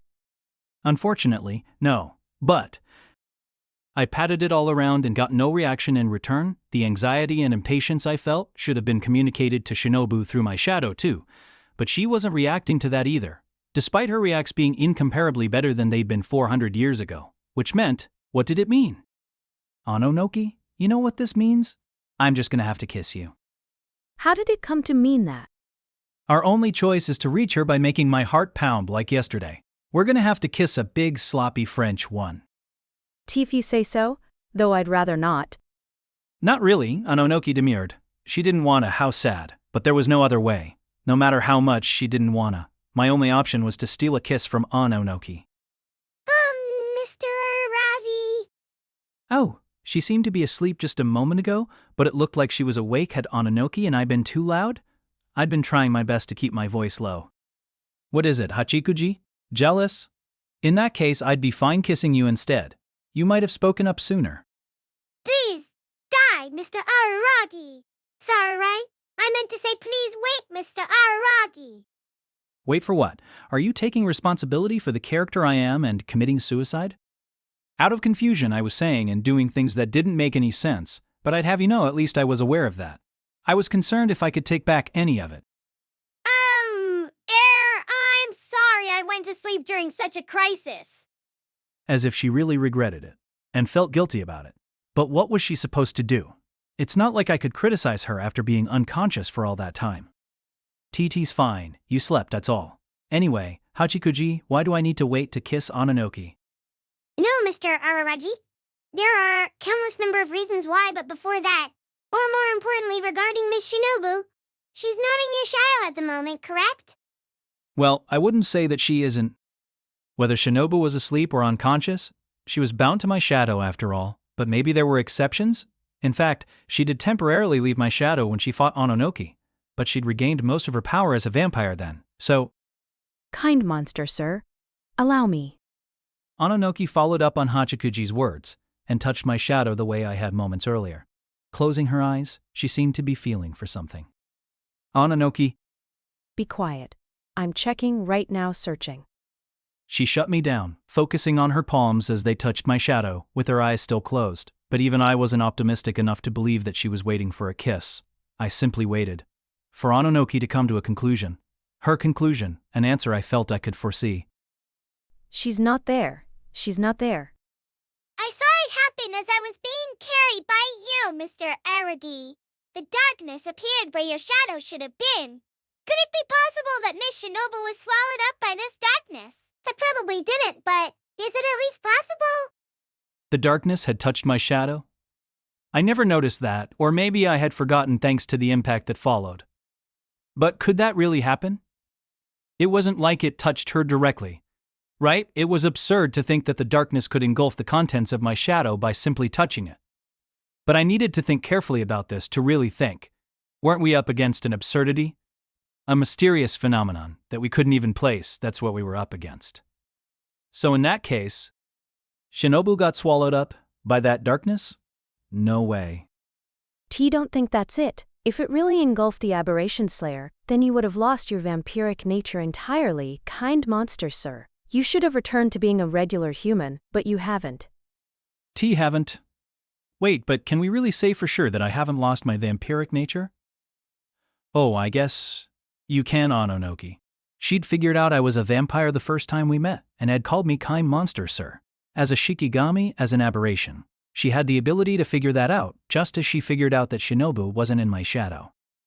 Well, there's a way even you can be sure, kind monster sir. You can see Miss Hachikuji right now, can't you? Oh. Miss Hachikuji is an aberration. And if you can clearly make her out, that means you haven't lost your aberrational nature. It means you haven't lost your vampiric nature. Hearing this, I looked at Hachikuji again. I could see her. I saw her. She was definitely there. Which meant I was still a vampire, I guess. Which in turn meant that the darkness hadn't engulfed Shinobu. But seeing her isn't enough for me to be sure. I will have to touch her to be certain. Stop messing around and die, Mr. Araragi. Sorry. Stop messing around, Mr. Araragi. You've been asking me to die a lot today, you know that? In fact, you put your hands all over me while I was sleeping over there under the shade, didn't you? She knows. This wasn't good. Crap, I couldn't think of an excuse. Just thought of it as a bug clinging to my body. It was too much trouble to bother doing anything about it. That's all I am to you? She wasn't even treating me as a pervert. I'd lost to her drowsiness. Being on the same level as a bug was pretty thrilling. In other words, the aberration slayer is fine. No, I'm not sure if she's fine, but at least she hasn't disappeared, or as she put it, been spirited away. Yes. A wave of relief hit me. My mental state turned around entirely within the blink of an eye, but what was so cruel was that it did nothing to confirm whether or not Shinobu was okay, just like Ononoki said. Because the fact was, still, that she wasn't in my shadow now. The aberration slayer hasn't disappeared, but, kind monster sir, I think it would be best for you to consider the link between you and her severed. Our link's been severed?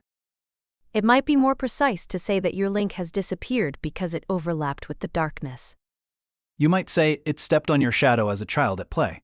Might Ononoki put it poetically by her standards, so it cast its shadow over mine? If my link to Shinobu was cut because it overlapped with my shadow, then what? So she isn't bound to my shadow anymore? In which case, we probably left the aberration slayer behind you. We're clinging to my body and Miss Hachikuji's, but you were relying on your link to do the work with her. this isn't funny. So you're saying I abandoned Shinobu there under a darkness we don't know anything about? I held my head in my hands. What had I done? Had I really left her behind in that dangerous of a situation? I was overwhelmed with regret. Please calm down, Mr. Araragi. Don't blame yourself. It's just as Miss Ononoki said. You can still see me, which means that Miss Shinobu is still alive. The worst hasn't happened. You're right. Yeah, that's true. Hachikuji was right while I'd left Shinobu there under the darkness. She hadn't been engulfed by it yet. Even in the most pessimistic scenario, at least it was more likely that she hadn't been swallowed up, so this was no time to be feeling discouraged. I needed to hurry back to town and reunite with her. I wanted to hurry and apologize to her. I wanted to apologize to her for leaving her behind. I wasn't sure if I could get her back on my side with some Mr. Donut, but I still wanted to apologize. Most of all, I wanted to see her. Shinobu and I had been together for so long, but now she wasn't in my shadow, and I never imagined the fact would make me feel such a profound sense of loss, which was also why I felt angry.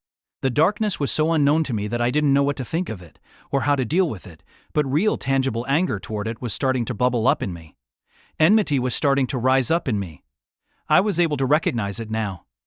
As an enemy, I couldn't forgive it. I could not forgive it. Without me, she must be suffering her own sense of loss, the same feeling she had at the South Pole 400 years ago, of solitude. I knew she had to be feeling it again. How dare it? How dare it make Shinobu feel like? Let's climb down this mountain. I don't know where this is, but if we're in Japan, then it shouldn't take more than a day to get back to my town. We need to hurry and meet up with Shinobu. Understand how you feel, kind monster sir, but don't get impatient. I'm for climbing down this mountain, but we ought to contact my sister before trying to reunite with the aberration slayer.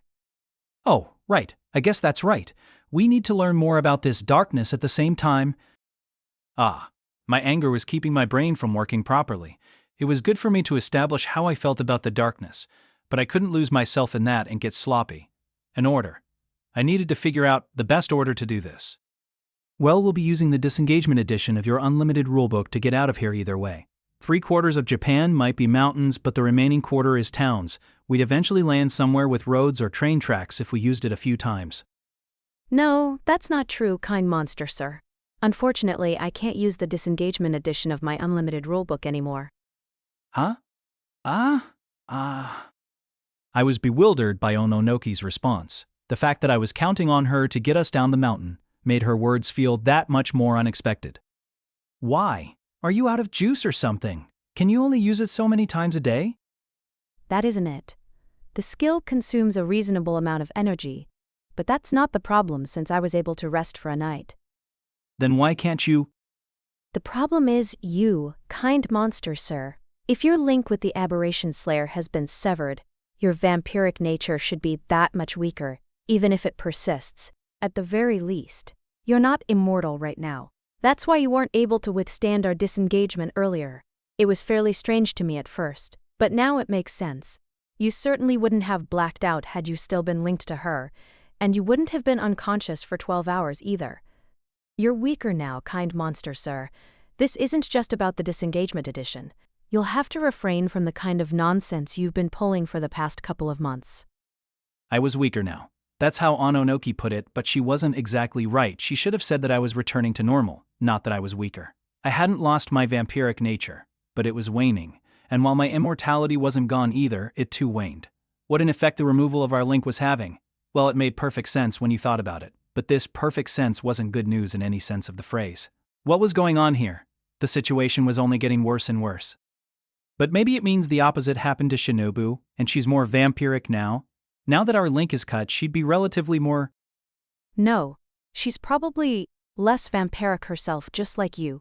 That's the way your relationship works, though if you'd lost your life instead of your powers, kind monster, sir, she'd probably be back to her peak state. Right, that's how it worked. In other words, it wasn't only my situation that was worse. She was in just as much trouble. All we could say now was that she still existed and there was no telling when she might disappear. But stay calm, it wasn't like this was over yet. The tale was still on. Do think it's the correct decision to hurry to the vampire, considering the emergency that is your link being severed. It's also the correct decision to climb down the mountain. It's not like there are any places that are safe from the darkness anyway. However, you're going to have to rely on your own two legs. And so, that's what we did. We weren't at all equipped for climbing down a mountain, and doing so was no easy task, though saying it was no walk in the park might be a little too affected. We indeed were traveling in a downward direction, but in the dead center of a mountain range, if that's where we were, up or down didn't always matter. As an aberration, Ononoki wouldn't get tired from climbing up and down, but I couldn't say the same for myself, nor could Hachikuji. Although she was an aberration, she wasn't a combat model like Ononoki. While her vitality was a different story, her stamina wasn't much different from a regular 10-year-old's. Well, it did feel kind of inconsistent that she could survive high-speed mid-air travel but not a hike. Maybe she was one of those characters whose stats doubled when her health was flashing red. Hey, Hachikuji, you walk in front. Huh. What are you talking about, you worthless piece of garbage? Worthless piece of garbage, huh? You know, you don't actually get to hear that phrase too often in real life. Shouldn't the man walk in front on a mountain path as dangerous as this? I read that in Rurouni Tenshin. Why is a manga your source? Wow, I'm something of a wanderer myself. My reverse edge select tests for bread tonight. There was no such line. I'm pretty sure. What kind of reverse edge sword was that? Then again, its strike would probably still draw blood. Why that expression, Mr. Araragi? Are you the kind of blur who reads a manga and thinks yourself clever for complaining? That guy claims to have vowed never to kill again. But if you hit someone in the head with a metal rod, they're going to die, reverse edge or not. Come on, my mind hadn't gone that far. I just thought that, as the smallest of us, it'd be better if you walked in front. I have a big stride, so we might even get separated if I took the lead. My thinking was that if I walked behind Hachikuji, I could step in if something happened. Unfortunately, though, she didn't seem to be a fan of the idea. In fact, she might have felt like a canary in a coal mine. When you walk with a woman on a sidewalk, you stand closer to the street. You open doors for her. Then you wait until she passes through to close them. Naturally, you don't let her hold anything, and you don't sit before her either. When you climb stairs, you stand behind her, and when you go down them, you stand in front, so maybe you should be the one standing in the very front when we go down a mountain, kind monster, sir. I'd been schooled by a familiar on how to be a gentleman. It had come from someone who normally let her master Kagenoi ride on top of her shoulders as they roamed around. Hold on, what did she just say? TTT's recommended for men to stick behind a woman when you're climbing upstairs, even if she's wearing a skirt. Hachikuji and Ononoki held down their skirts at the same time. How upsetting. I'd asked a simple question. Kind monster, sir. It's so that the gentleman can use his broad embrace to catch the lady, if she is to slip, that he stands behind her on the stairs. Yeah, I know. In fact, I caught a girl falling down the stairs just half a year ago. Hearing that makes me think that you must have had some kind of ulterior motive from the start. Huh, I wonder if I had to tell on you about this to Miss Senjo Gahara. Both the tween girl and the young girl were piling baseless accusations on me. It looked like this would require further explanation. It wasn't manly to offer excuses, but it would be a great loss to these girls if they continued to misunderstand just how much of a gentleman I was. I needed to tell them out of kindness. Sheesh, what a softie, but it's just who I am. Listen up, you two. Yes, my heart does start pounding just looking at a woman wearing a skirt, but I don't necessarily want to see what's under it. In fact, just getting to see the way her skirt swings and flutters in the air is more than enough. Compared to the skirt itself, what's under it is just icing on the cake. In fact, I might even look away if I saw under a girl's skirt. Please walk in front. Please walk in front and get bitten by a snake. The tween girl and the young girl disappeared from my sight. I couldn't believe it. I told them the truth to clear up a misunderstanding, only to do more damage to our relationship. Perhaps I ought to have let them have their wrong idea. Well, they at least understood just how much of a man I was. In a way, though you do also hear that mountain snakes don't bite the lead hiker, they go for the second person in line. No, or that bringing up the rear is the riskiest. Maybe it just means that no position is safe when you're marching through the mountains. Or that, if you want to be a chivalrous gentleman, you shouldn't be bringing ladies deep into the mountains to begin with. Mr. Araragi, I'd wondered if turning into a vampire had made you more of a pervert, but it seems that had nothing to do with it. Now that I see you acting this way even after your link has been cut, it seems that you were just a plain old pervert. Stop throwing the word around like that. Don't be so quick to call someone a pervert. It's almost like you're making me out to be a pervert. True. Using pervert too easily could rob it of its gravity, and it might even stop sounding like a big deal. But if someone like you really existed, Mr. Araragi, wouldn't it be a social issue? Team not fictional. Speaking of perversion, when a caterpillar turns into a butterfly, is that a kind of perversion? What kind of phenomenon is it? Huh? Well, it's as if one creature is evolving into a different creature. I'm really just talking off the top of my head, though. It's not like I know anything about biology. In terms of metamorphoses, I know that both complete and incomplete metamorphoses exist. So bringing it back to you, Mr. Araragi, which would you be? Labeling you a complete pervert might be going a little too far. If you want to talk about going too far, Miss Hachikuji, there's also something called hypermetamorphosis, where one creature becomes something that's more or less completely different. But I wonder what happens to your identity as an organism in a case like that. A hyper-pervert, you say? Yes, that seems to be just about the right term for Mr. Araragi. It was hard to say if the young girl and the tween girl were talking past each other or not. Actually, Hachikuji was just bad-mouthing me the whole time. What about a human becoming a vampire? Does that count? Well, that's more than a creature turning into another creature. It's a creature turning into an aberration. I wonder. There's no chrysalis stage, so it'd be an incomplete metamorphosis. I say, Mr. Araragi. So you're incomplete. Incomplete perversion, those words describe you so well. Could you shut up for a second, Hachikuji? Rare as it was for me to feel that way about her. But it's not just vampires.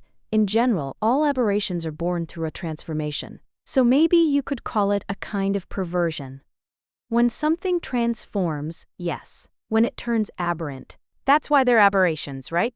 We're aberrations because we aberrated. It's an aberration when a human becomes a ghost. I'm an aberrant corpse, and thoughts, foxes and raccoons can all turn aberrant and end up as aberrations.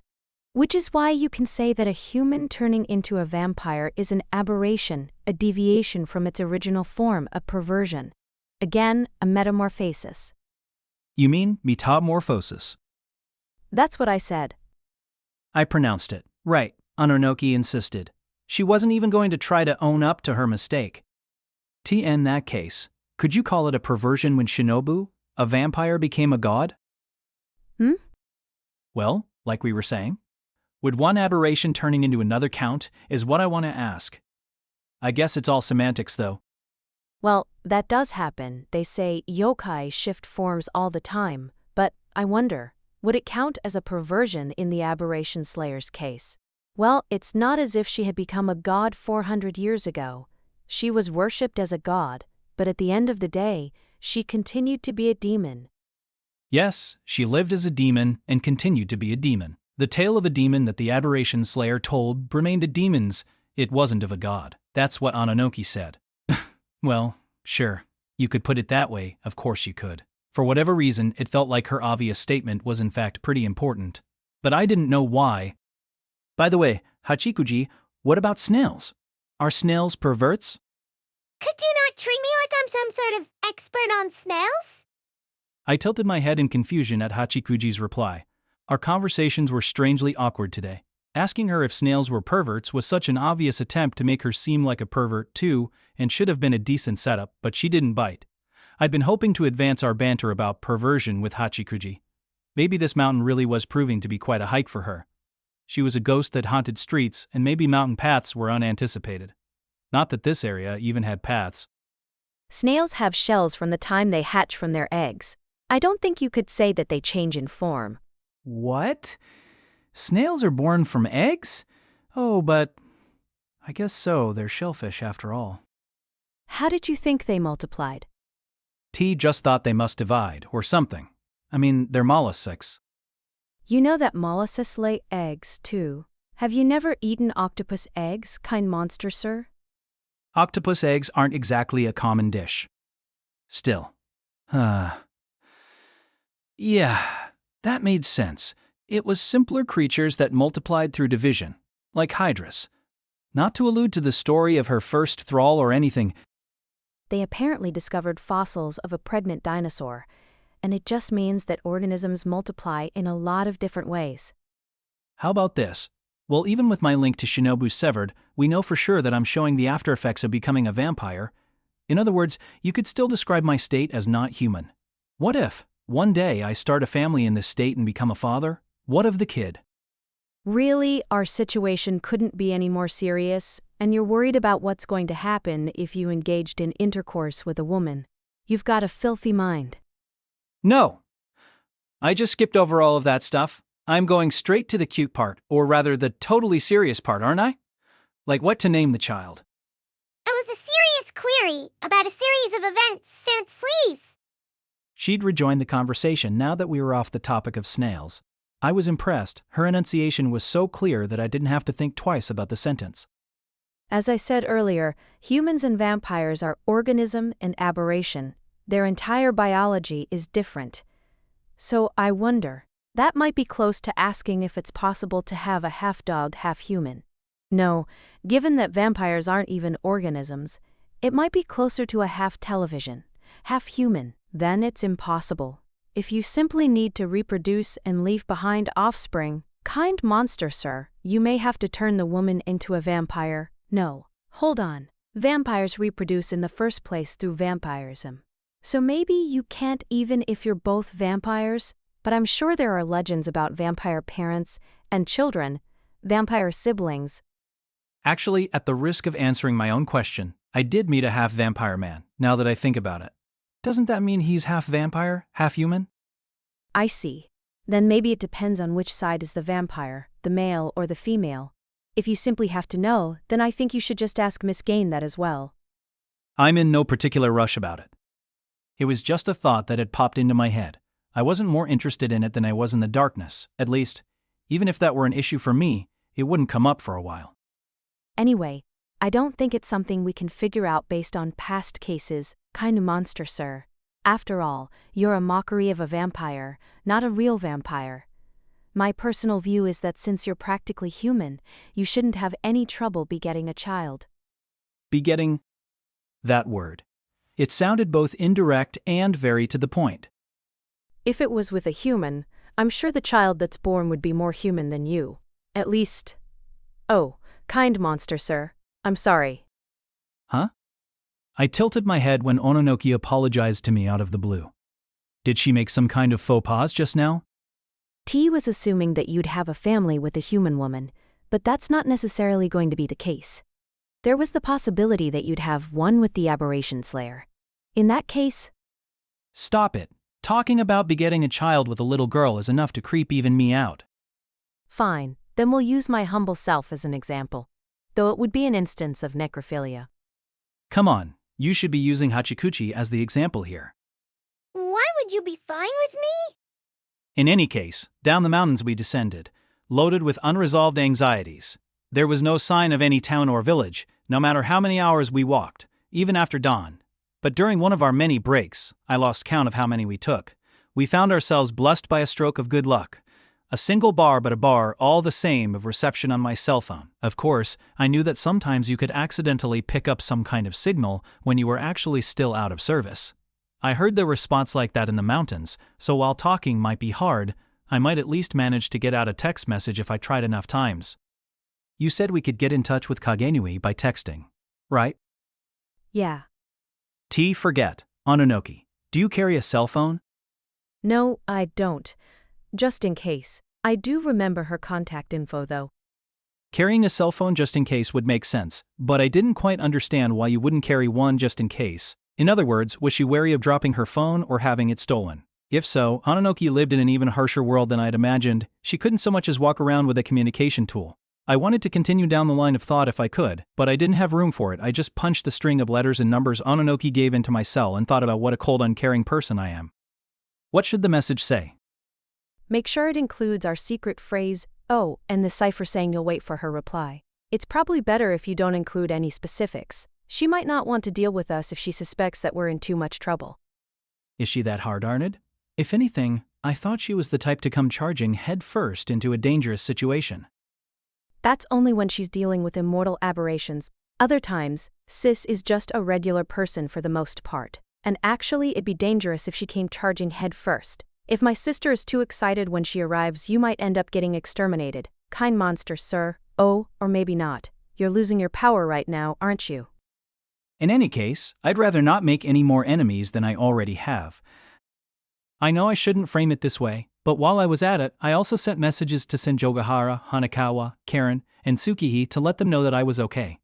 Though I wasn't in reality, they'd feel at ease knowing that I was in a situation where I could text them at least. I didn't want them to worry about me. I'd become a considerate kind of guy. Sending 5 texts in total took a bit of time, but I figured I'd think of it as a nice little break. Mr. Araragi, I realize it's too late to be saying this, but the email you sent to Miss Hanakawa and the others read, "Don't worry."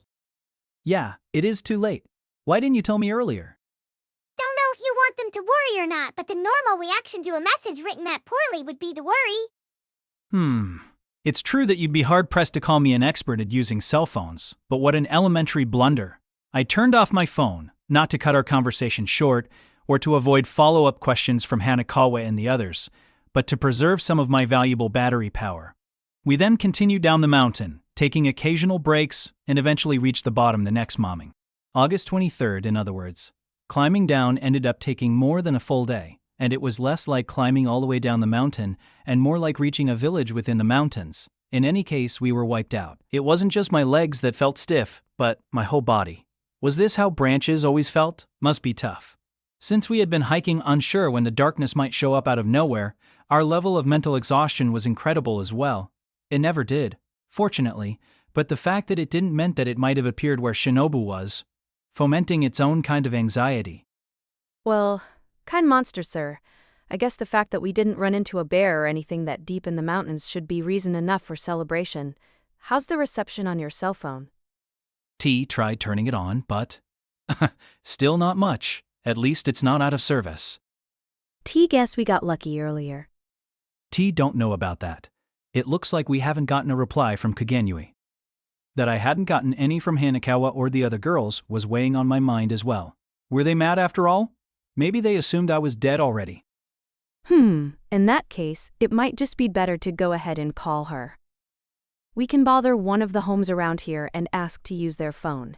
If cell reception is weak here, they must have landlines. Yeah.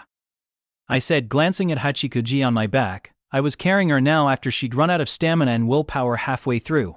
Ononoki had her backpack on. Now that I was back to normal, Walking around with someone on my back was pretty tough, even if that someone was a 10-year-old girl.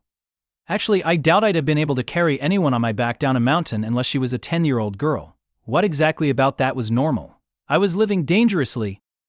Will a direct call reach Kagenui if she's done with work by now? Well, it will sometimes, and it won't at others. It's pretty random. What do you mean, random? My sister always says that it's risky to fall into patterns as you go about your life. Wondering about that, I walked down the unpaved path into the village only a little bit further. In fact, I was just glad there was a path at all. We'd been walking on dirt and stones until just moments earlier. Now that you mention it, Oshino didn't establish any patterns in his life either. Is that like some kind of shared rule amongst their old occult research club? Oshino and Kagenui had gone to college together where they belonged to the same club. It also counted Kaiki among its members. How serious of a lineup could you get? Of course, while they said they were researching the occult, it sounds like they just played Japanese chess all the time. But shogi seems to me like a game where established tactics are especially important. Maybe that's just a preconception of mine? Izuko Gaien, too. Now that you mention it, she seems to have been a member as well. What? Really? So she knows Oshino and Kaiki.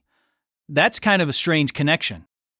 Think I heard she was their senior. From my sister, she said Izuko Gaien was a mean-spirited senior. She's mean-spirited? I couldn't believe it. Wasn't there a single person in that club with a decent personality? Yeah, I heard her personality was worse than my sister's, worse than that Oshino guy's, and worse than Keiki's. Can someone like that be allowed to exist? Are you sure she's not imaginary? If I was being honest, I didn't want to ask such a person for help. Now that I'd heard about her, I wished I hadn't. Can we find a residential map? Probably not here. Where the heck am I? You sound like Ryoga Hibiki saying that. Why do you even know? As weak as the signal is, you're getting something, right? In that case, can't you use your GPS to figure out where we are? Don't really know how that kind of thing works. I just know how to use my phone as a phone. Yes, you do even mess up your texts. Don't worry. You'd better not turn that into a running joke. But now, I wanted them to worry. I hadn't thought it would take this long to climb down the mountain. To be honest, I was starving for some Senjogahara, Hanekawa, and little sisters in my life. Given our situation, I couldn't quite lose myself in cheerful banter with Hachikuji, either. My only hope was Ononoki now. But Ononoki was cold as a corpse. She was a frightening tween girl whose most fundamental skill was her ability to ignore things. Which house should we go to for a phone? A lot of these homes don't have door phones. Which is better, though, a home with a door phone, or knocking right on their front door. I guess you'd go with the latter if you were a salesman. Which was exactly why I felt so guilty. The fact that I was planning this out made it seem like I was doing something wrong. Well, wrong might be an overstatement, but something devious. No, this was quite frankly no time to be prevaricating. It didn't matter who answered, I needed to sound sincere so they'd lend me their phone, one way or another, so I could be reunited with my partner. My lifelong partner. Still, prefer a home with a young girl, preferably in her teens. It'd make it easier to convince her. What a monstrosity of a line, kind monster, sir. It seems that the monstrous parts of you are still alive and well. Bravo, well done. We ended up picking a home, more or less at random. One that kind of seemed like it had a nice entrance gate. I'd wanted to try the first home we reached, but we had to give up after their pet dog went wild barking at us. The home didn't have a door phone, so I knocked on the front door. Excuse me, I'm a traveler. Please give me something to eat. Sorry, no. Could you please let me borrow your phone? I explained what I was doing there, nearly spilling how I truly felt. It was easier for me to get hungry now that my vampiric nature was fading. I'd gnawed on twigs in the mountains to keep my hunger at bay though. I continued to knock. Excuse me, I'm a traveler. I continued to knock, thinking about just how suspicious my introduction sounded. "'Till be right there, Tilda." But no matter how suspicious my knocking, it couldn't have been anywhere close to the suspicion I felt at hearing the terribly aloof reply. It was a very young voice, compared to the home's appearance.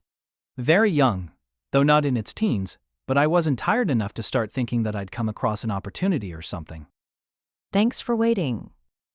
The voice said before the door opened. It rattled to the side on unsteady rails. Just as I expected, I guessed the person there was young. A woman in her late 20s, and she had a youthful sense of fashion, too. She wore a baseball cap turned to the side, baggy jeans, an XXL or so size shirt, and accessories all over her body, necklaces, rings, etc. I was kind of surprised that she wasn't wearing sunglasses. She didn't match the home's aged facade at all. Actually, while I said thanks for waiting, I guess I was the one doing the waiting. Nice to meet you. I'm Izuko Gain, the lady who knows everything.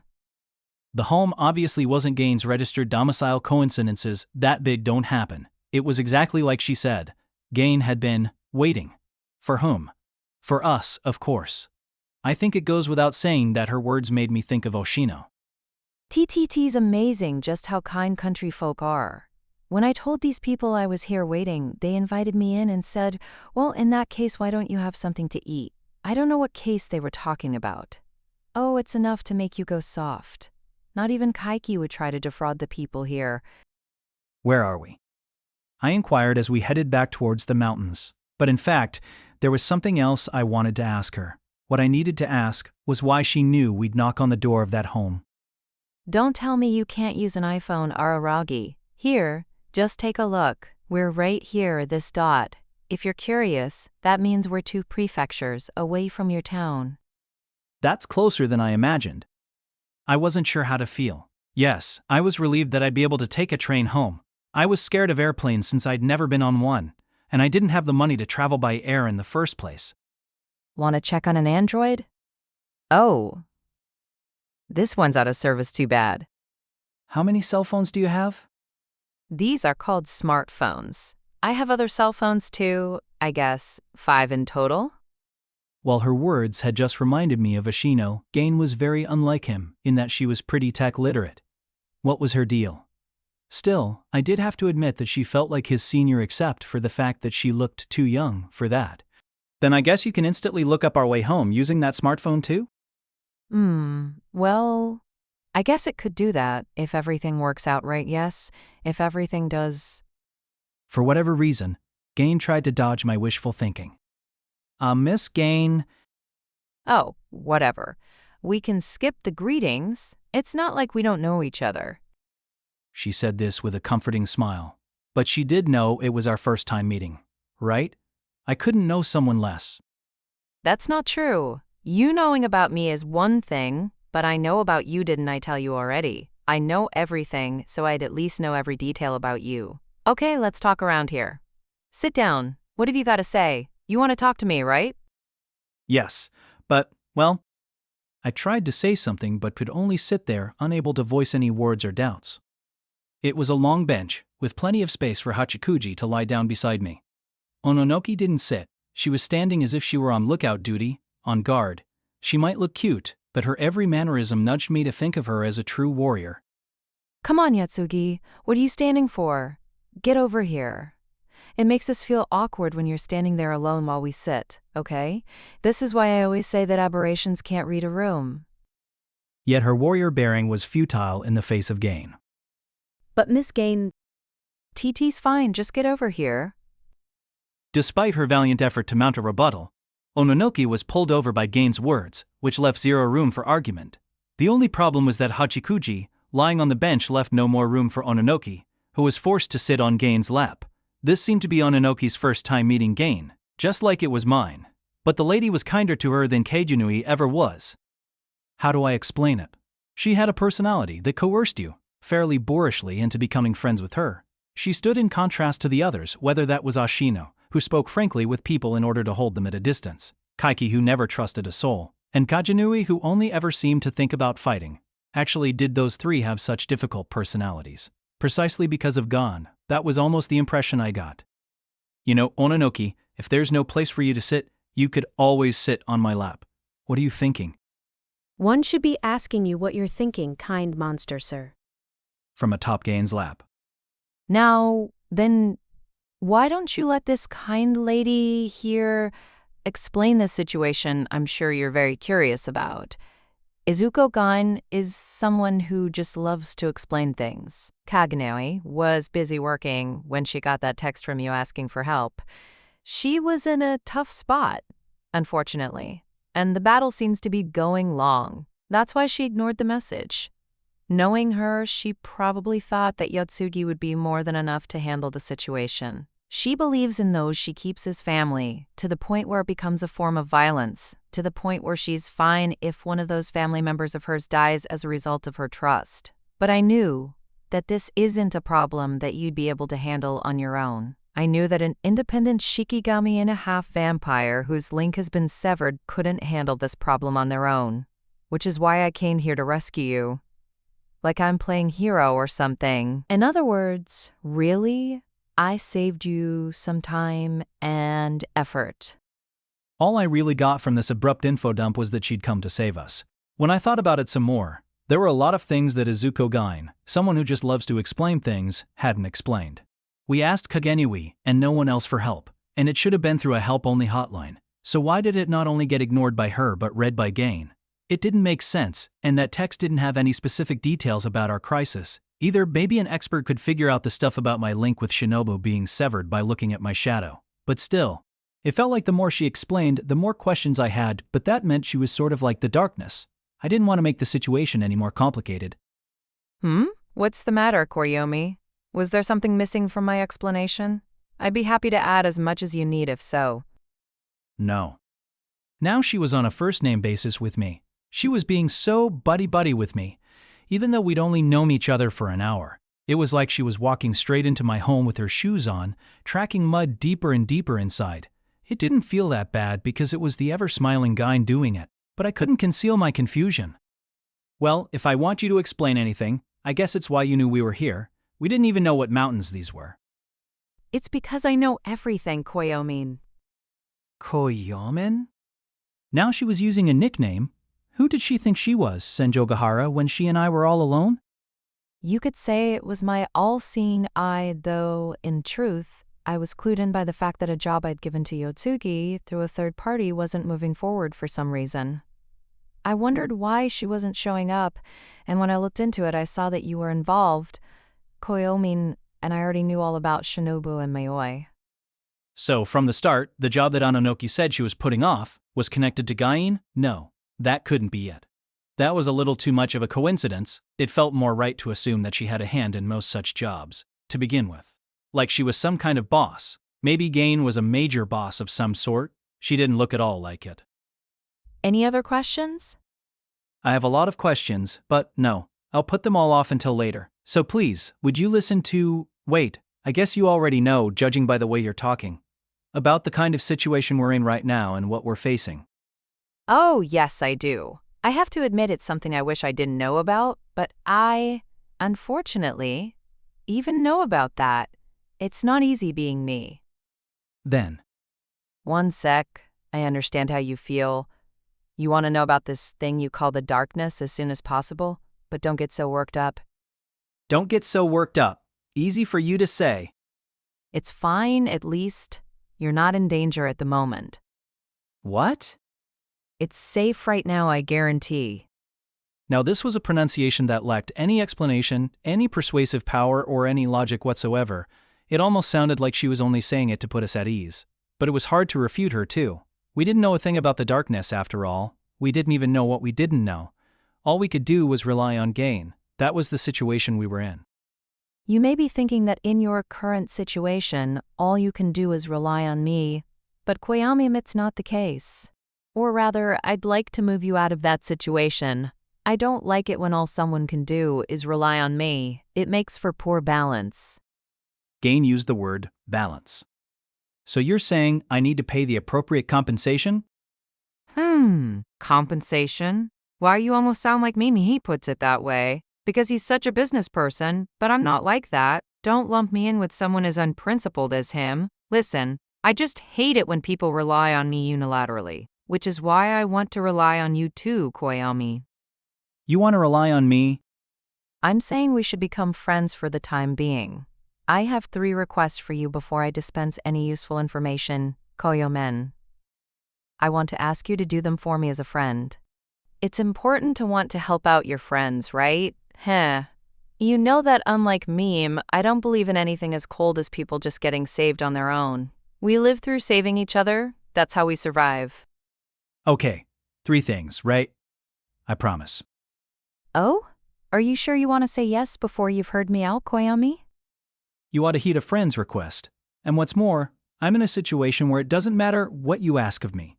I'm going to have to do it, whether it's 3 things or 100 nai. Is that really how important she is to you? The former kissy shot Acerolorian Heartender blade. Well, I mean, it might have been hard for a third party to understand my relationship with Shinobu, and I didn't feel like explaining it at the moment either. Gain might already know without any explanation from me, of course, but even if she knew, I doubted she understood. And anyway, we don't have time. Even if you guarantee us our safety, you can't guarantee Shinobu's too, can you?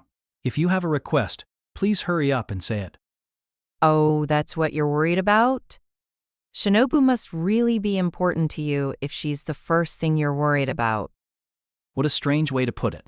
If she's the first thing, she almost made it sound like there was a bigger issue elsewhere. Maybe 400 years ago, but I doubt it'll happen now, though it might if the current situation persists.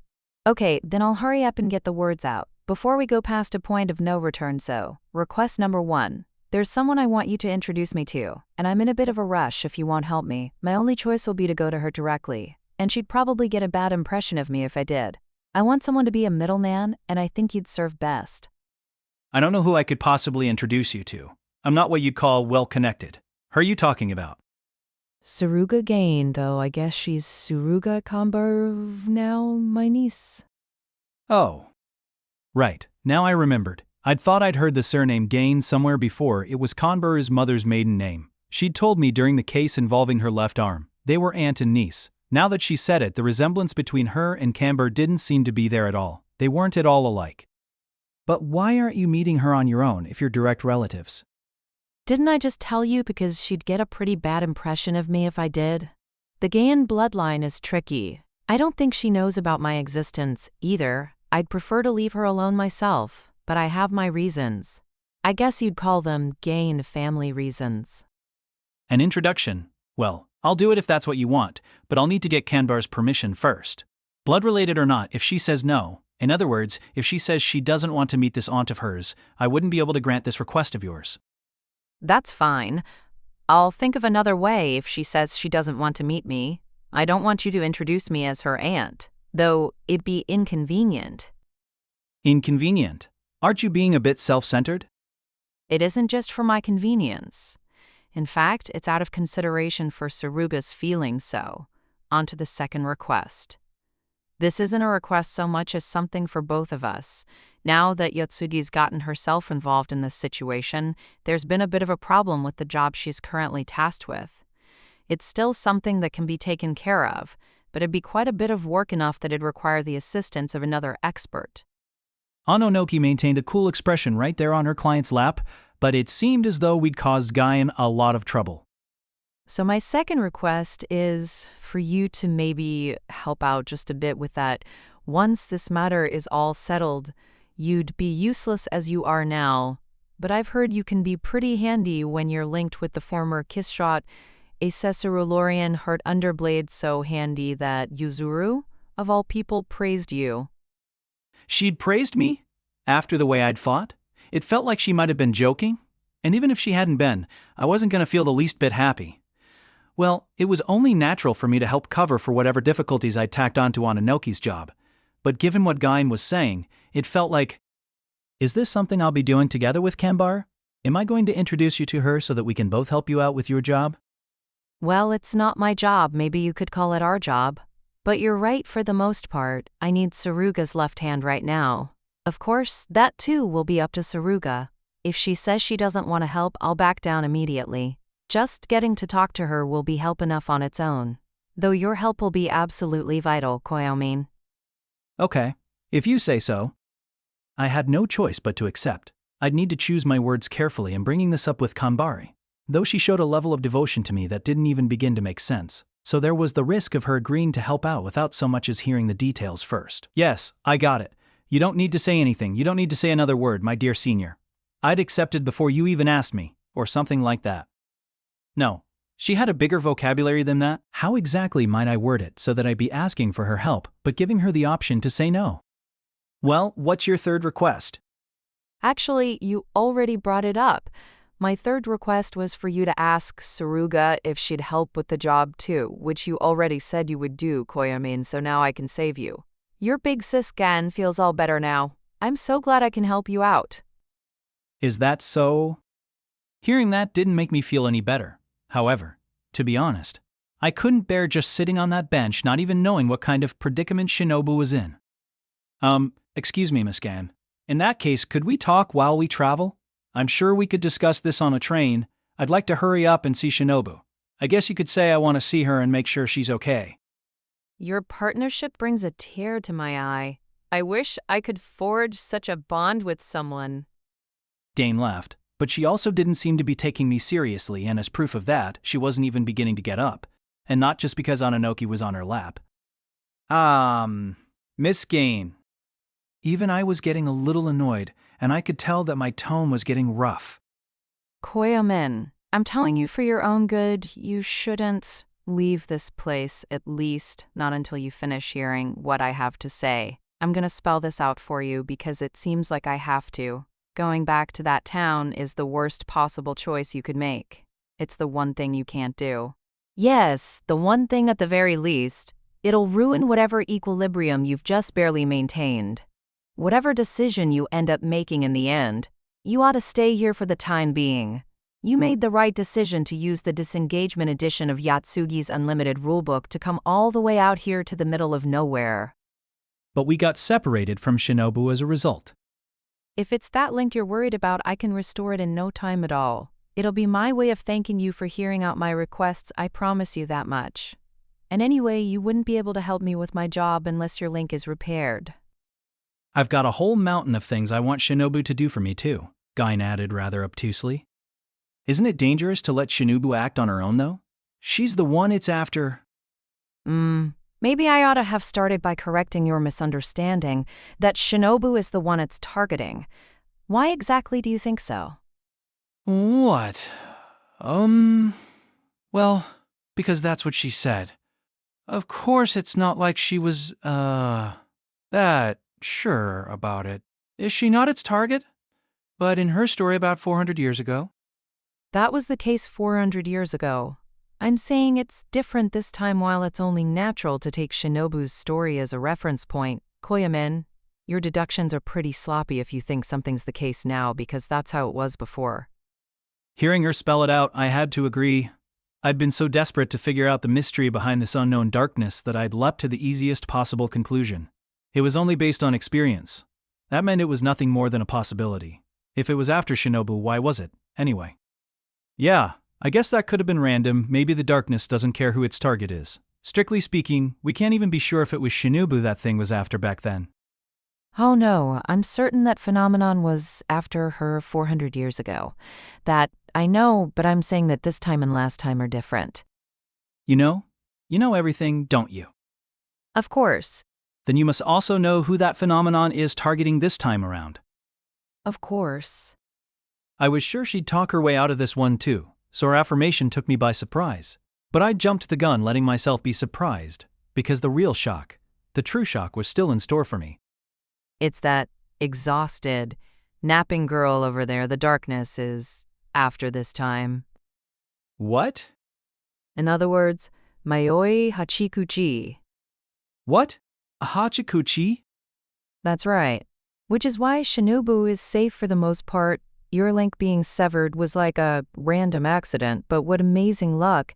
There's a legendary vampire for you, and she might get even luckier. You could die, and she'd go back to being at her full power. I looked at Hachikuji. Hachikuji, exhausted and sleeping. The ghost of a girl I was best of friends with. I see. Yes, I thought that might be the case. Really? Ononoki? Well, like I said, I'd heard some things from my sister, but the possibility was there. Actually, it could even have been you, kind monster sir, anyone except me. I didn't want to create any confusion by throwing unnecessary info into the mix though. But, of all the possibilities, I thought it was most likely Miss Hachikuchi. Ononoki said, her face utterly expressionless. I couldn't glean a single emotion, and it was her relentlessness that reminded me once again that she was an aberration, something decidedly different from a human, not something I'd ever be able to understand. Don't look at me like I've done something wrong, kind monster, sir. I did speak a little bit to Miss Hachikuji about this while you were passed out. We were only discussing possibilities, of course. If we're talking about probability, the likelihood didn't alter by so much as 10%. What's going on then? To be honest, I could kind of understand why I'd go after Shinobu. She's led a life so full of twists and turns that I could see anything happening to her. But not Hachikuji. She lived 10 years as a human, then 11 years as a ghost. She's not in any position to be chased by that darkness, even by accident. No. Hold on a second. It did feel like the darkness was moving toward Hachikuji earlier. It went after her, engulfing the desks she was sleeping on, or so it seemed. That was the feeling I got. Let me answer that question. It's not like Yotsugi really understands the situation. She only has secondhand information. I don't think even Yozuru saw what was actually going on. I don't believe her. She only seemed to be listening to half of my story. Maybe only a quarter. In that case, my tension ratcheted up. While it was good news that it wasn't after Shinobu, nothing changed in the end if it was going after Hachikuji. No, it only made things worse if it was after Shinobu Ashino. A former fighting vampire, whether or not she's lost her powers, she had a better chance than if it was after Mayoi Hachikuji, your average ghost girl. I want you to tell me everything, not half of the story, but all of it. Tell me everything about the darkness. Of course, that's why I'm here. After all. But speaking from my outlook on life, I think it's going to leave a bad taste in your mouth, warned Gain. While her words prefaced a story that clearly had a bad ending, just like Shinobu's before she recounted what happened 400 years ago, this wasn't something I could afford not to hear. Not now. I'm sure that Yotsugi and little Shinobu have already said this, and that you've felt it yourself, Koyamin. But that darkness isn't an aberration. It's an existence that's something other than an aberration, a non-existence. Actually, you could say it's like a natural predator for aberrations, or maybe the polar opposite of an aberration. While the aberration slayer and the aberration savior, the two blades Shinobu's first thrall wielded, also existed as aberrations, nemesis in a way. This is on another level. What's important here is that it's not an existence but a non-existence. It can't be defeated, it can't be killed either, and eating it is out of the question. Running, I guess you could say? Putting some distance between it and you is really the most you can do. Though that's only temporary. Of course, it's hard to always be running, a fact you should already know quite well. As you've encountered it 2, even 3 times, Koyamen? What's that? Shinobu did get away from it once? Oh, well, I guess you can say that. If she's not its target now, it would appear as though she got away from the darkness 400 years ago. But that would be true in appearance only. It's far from the truth. I know very well just how far. She didn't get away from it. She succeeded in neutralizing the darkness by accident, though. She really does have incredible luck. It almost defies common sense. That's right, you can't defeat or kill or eat or run from the darkness, but you can neutralize it. Yes, and I'm just about to tell you how to do that, but part of me is reluctant to, so forgive me for taking so long to get to it. At the very least, I'll have to start from the top. Its name? Yes, its name. All things need a name. Every being has a name. But that's a non-being, not a being. No one can give that thing a name. Everyone calls it whatever they feel like, not just the darkness, everyone who sees or hears about it. For example, take the way they called the phenomenon being spirited away 400 years ago. Others call it the balancer or the neutral or the eraser. Some even call it a black hole. Well, it does look like one. It's easy to get. You call it the darkness, and there are some others who have called it that too. It's such a straightforward description that it really doesn't express anything, but I like how simple and clean it is. I wouldn't say it's dull or mediocre. Personally, though, I don't think I'd give that non-existence a name. You give something a name to make it easier to understand, but that thing isn't going to be any easier to understand no matter how you try to frame it. It won't get any easier to understand or more simple. There's no way to tie it down. It's unreasonable and absurd. That's what that non-existence is. A thing that doesn't exist, and a thing that wipes out the existence of aberrations. Oh yes, you're right. It does also wipe out humans with no mercy. But I guess that's just one method it uses to wipe out aberrations. Eliminating the witnesses, I suppose. If you want to make it sound like a modern-day crime, that is, I don't think that's its intention at all, of course. But you could say it's like a hired killer. Imagining a hitman comes closest to it. Though closer or not, it doesn't clear anything up. A hitman that wipes out aberrations. That's what's been targeting them. Shinobu 400 years ago and now Hachikuji. They're being targeted. Not that it's anything special, it's something that happens all over the world, you just never notice.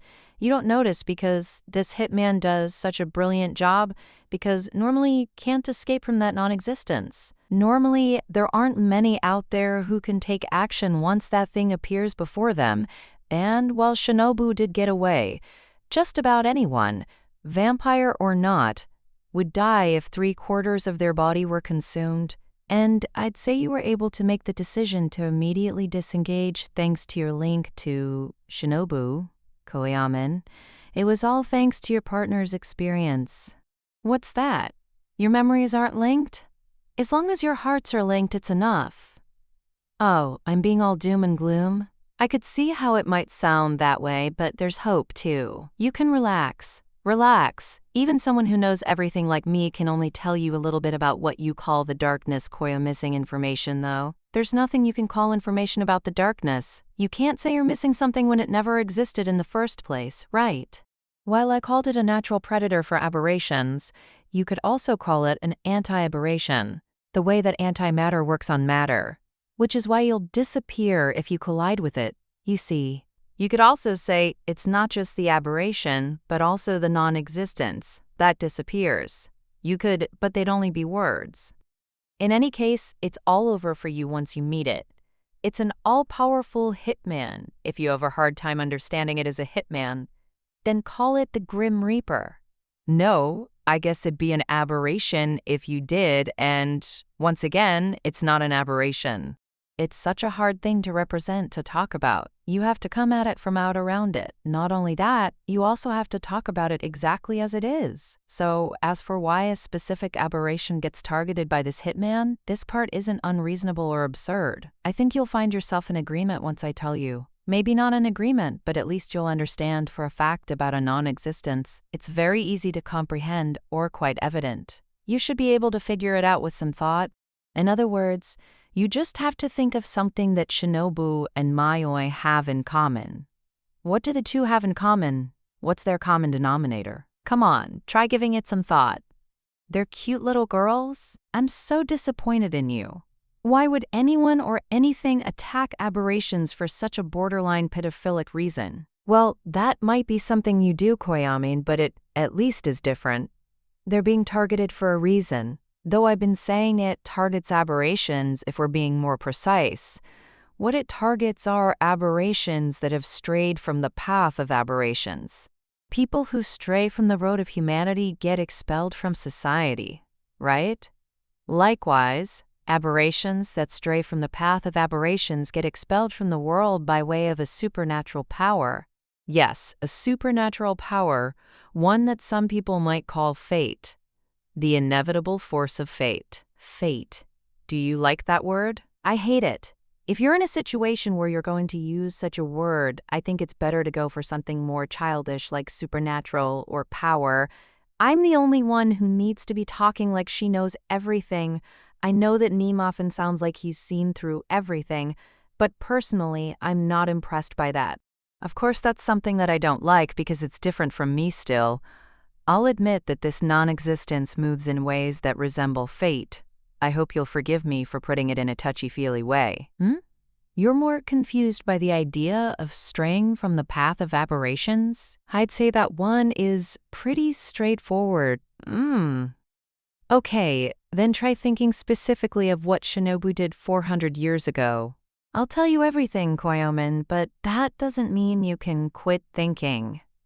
Yes, that's right. Exactly. 400 years ago, Shinobu acted as a god. She's a demon, but she acted as a god. That was the problem, and while it seems like she didn't realize it at all, she should never have done that. Listen, I understand what you want to say. Shinobu never called herself a god. It's just that the humans around her saw where her super jump landed and mistakenly thought of her as one. That's what you want to say, right, Koyamin? But you see, and this is the case for a lot more than aberrations. In fact, you could say it about life in general. Not making an effort to correct a misunderstanding is no different from lying. While it may seem uninhibited and respectable to say, "Who cares what anyone thinks about me, and I don't mind what anyone thinks about me," what you're really saying is no different from "I'm going to fool everyone." Especially in this case, it was like Shinobu intentionally didn't clear up the misunderstanding. I guess because she was enjoying her position as a god, on a whim, on a vacation. She put on a divine air. You wouldn't be able to criticize her if she became a god aberrations turn into other aberrations all the time. But you shouldn't lie. Becoming a god is fine. It's tricking people into thinking you're a god that's a problem. And that's why she was targeted for judgment. Why that hitman went after her. And it went after more than just Shinobu, it went after everyone who witnessed her as a god. And not a demon, it corrected their mistake. Brutally, by force. Basically, this non-existence, the thing you call the darkness, carried out its job of correcting mistakes by making it so that none of it ever happened. By now, you must see how Shinobu managed to escape that non-existence. It should be clear. When she ran away to the South Pole with her super jump, she acted as a vampire. She created a thrall. No, even before that, her absurd physical recovery, her super regeneration, the expression of her immortality might have been enough on its own, because it exposed the lie that she was a god. That was all it took for the non-existence to no longer have a reason to act. I don't mean to dredge up something that happened 400 years ago, but if Shinobu had eaten an aberration or given in to her vampiric impulses while she was playing at God, I doubt the people of that village, those 50 experts, and everyone else in the area would have disappeared. Oh, by the way, those bad things not gathering during the year that Shinobu lived as a god doesn't have any direct connection to the non-existence. It was just because she wasn't there as a vampire. No one witnessed Shinobu as a vampire, so she was able to escape those bad things noticed too. That's all. In fact, it'd have been good if they had come, but in any case, that's it for my explanation.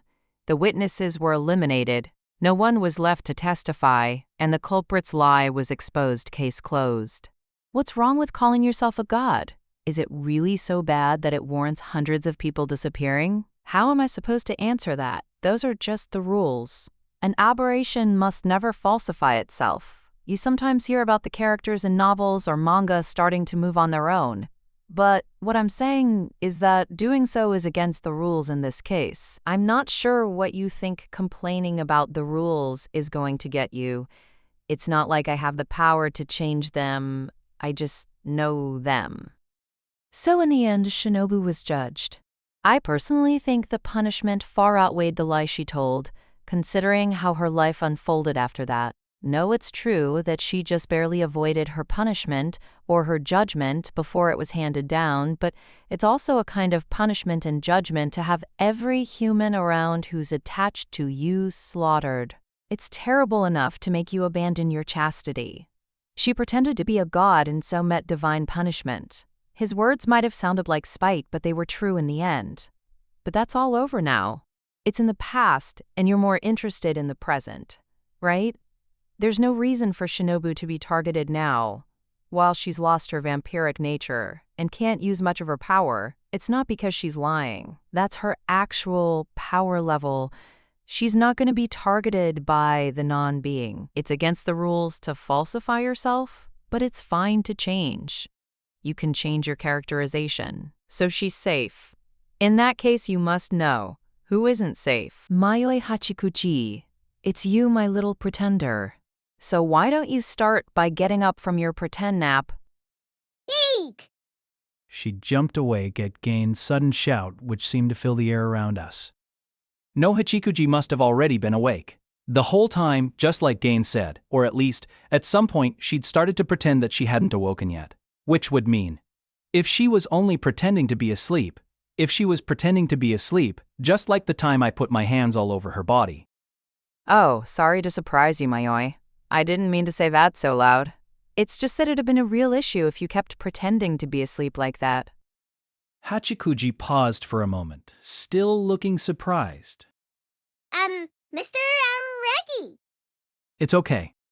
Stopping Hachikuji as she tried to say something, I grabbed her hand. No, we held hands. Calm down, I don't know what's going on here, but I, at least, am on your side. Okay. I nearly wanted to put her on my lap and hug her the way Gain was doing with Ononoki. Come on, you sound like you're making me out to be the bad guy or something. Cut me some slack, Koyomin. And you too, Mayoi. I'm on your side too. While her honesty wasn't suspicious the way Oshino's was, my sense of friendship wasn't so feeble that I'd let someone get away with calling Hachikuji a liar to her face. What do you mean? What kind of lie are you accusing Hachikuji of telling? I think you know. I don't know, neither what you're saying now, nor what the hell situation we're in.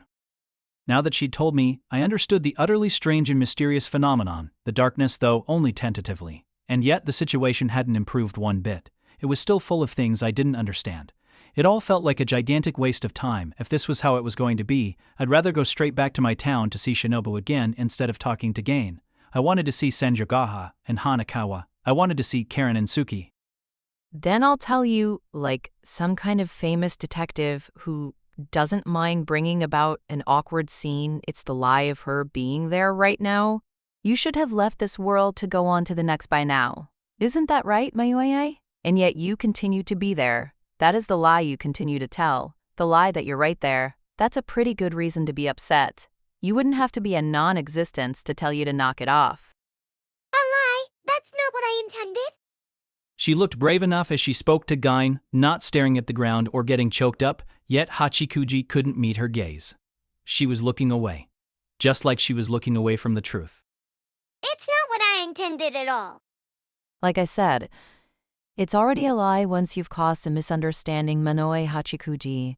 It's as if you're a ghost of a ghost right now, and unfortunately the world won't accept such meta-existences. Beings like that are fated to be swallowed up by non-beings. A ghost of a ghost. Hachikuji repeated the words and seemed to gulp. If I had to guess, it was because they resonated so deeply, but I still had no idea what was going on. Miss Gain, could you please explain what you mean by that? I thought I was done already. In fact, I'd like to go home if I may. But if you're requesting even more explanations from me, I'm happy to provide them. I do love to explain things. Mayoi Hachikuji is a ghost who died in a traffic accident 11 years ago. Mayoi Hachikuji is a snail aberration known as the lost cow, to be exact. The lost cow. An aberration that makes people lose their way. An aberration that hinders you from finding your way home. An aberration that keeps you lost, never able to reach your destination, only spinning around and around like some vortex. But that. Yes, but that was something that your girlfriend, in that novice meme resolved. For her, the lost cow Mayoi no longer had to be lost. And yet, that child is still there. What is that if not a lie? Well, sure. Everyone thought there was something weird about that. We wondered if that kind of thing really happened. It wasn't as if we didn't have our questions about Hachikuji staying for so long in our town, on its streets, when she should have passed on to the next world, but we'd all put our doubts aside. Actually, we didn't even see it as a problem. We thought it was no problem at all and swallowed Hachikuji's explanation that she'd been promoted posthumously. I mean, it wouldn't have been good for some people otherwise. It seemed like a good thing, if anything like fun. I had fun chatting with Hachikuji when I met her on the street. That's why it can't happen. Do you really think the world is going to allow something that convenient? What a ridiculous, happy, and nearly hypocritical. I'll admit that there are red lies and white lies in the world. I know that very well. But you see, Koyamen, there's no such thing as an acceptable lie. Not in face of the truth, not in face of the rules, Gin added. That child is telling a lie by existing and happily chatting away with all of you, and that's not acceptable. Why not? I'm not saying that I find it unacceptable. The world does, sure, the rules might change one day, but that's how it is right now. Aberrations aren't allowed to stray much from their characterization. They can't act like another aberration, or do something that would cause them to be mistaken for one. Ultimately, Mayoi Hachikuji is nothing but a lost cow. I'm sure everything would have been fine if she'd taken off that backpack and turned into a plain ghost. The way a shellfish can devolve out of its shell, but she needs to send people astray if she's a lost cow? She's not, though. Not since you saved her. I went to Senjo Gahara's home together with Hachikuji. I never got lost when I was with Hachikuji. In fact, she'd sometimes shown me the way. That's why I thought that Hachikuji was no longer a lost cow. That's how I'd been seeing her. That's how I'd been witnessing her. It's how I'd been deceived. Just look at how she fooled you, but really, that was nothing new. Didn't this child lie to you from the very beginning, Koyamin? No. Hachikuji's never lied to me. Not nonce. I gripped Hachikuji's hand. I held it tight. Mr. Araragi, I could hear Hachikuji mutter behind me, but I didn't turn around. I continued to face Gon. I guess so. You're right. My mistake. I guess it was to herself that she lied. Whatever the case, the reasoning, the tale you tell yourself doesn't matter to a non-existence with no will or self-awareness of its own. So long as Mayoi has strayed from a lost cow's path, she's going to be judged and punished. Judged and punished, but that's... You don't have any proof of that. We don't know for sure that it's after Hachikuji. Sure, it's not like its rules are written out somewhere and its judgments are open to the public. If we're talking possibilities, there was of course the possibility that it was after you or Shinobu for so vaguely resembling vampires. Just like she'd said earlier. Gain wrapped her arms around Onoki, who sat on her lap. The way you might a stuffed animal. Ononoki stayed expressionless. I didn't have any idea what she was thinking. But, and while it might sound like I'm harping on this, that ambiguity is different from a lie. You and Shinobu have authentically changed into new kinds of aberrations. You transformed, you were altered. So while your story may sound unbelievable, it's not untrue. You too have been faithful to the characters you are, which means the only liar here is Mayoi. The truth had left me pale, and Gain placed a hand on my shoulder. She had no reservations about doing this, as if we'd been friends for a decade. It's true that there's no physical evidence, but aren't there lots of circumstantial ones? The darkness never came after you while Mayoi was passed out, did it? Huh? My brain couldn't keep up with the point she was suddenly making. But yes, wasn't that true? Right after it'd gone ahead of us to the other side of that turn at the light. Right as Ononoki saved us with her unlimited rulebook, Hachikuji had passed out. And as a result, the darkness stopped. It didn't come after us once we'd escaped using the disengagement edition. I wasn't sure about the accuracy of our conjecture that the darkness is bad at dealing with vertical motion. But that wasn't what mattered. It simply couldn't follow us. The consciousness known as Mayoi Hachikuji was gone for the time being.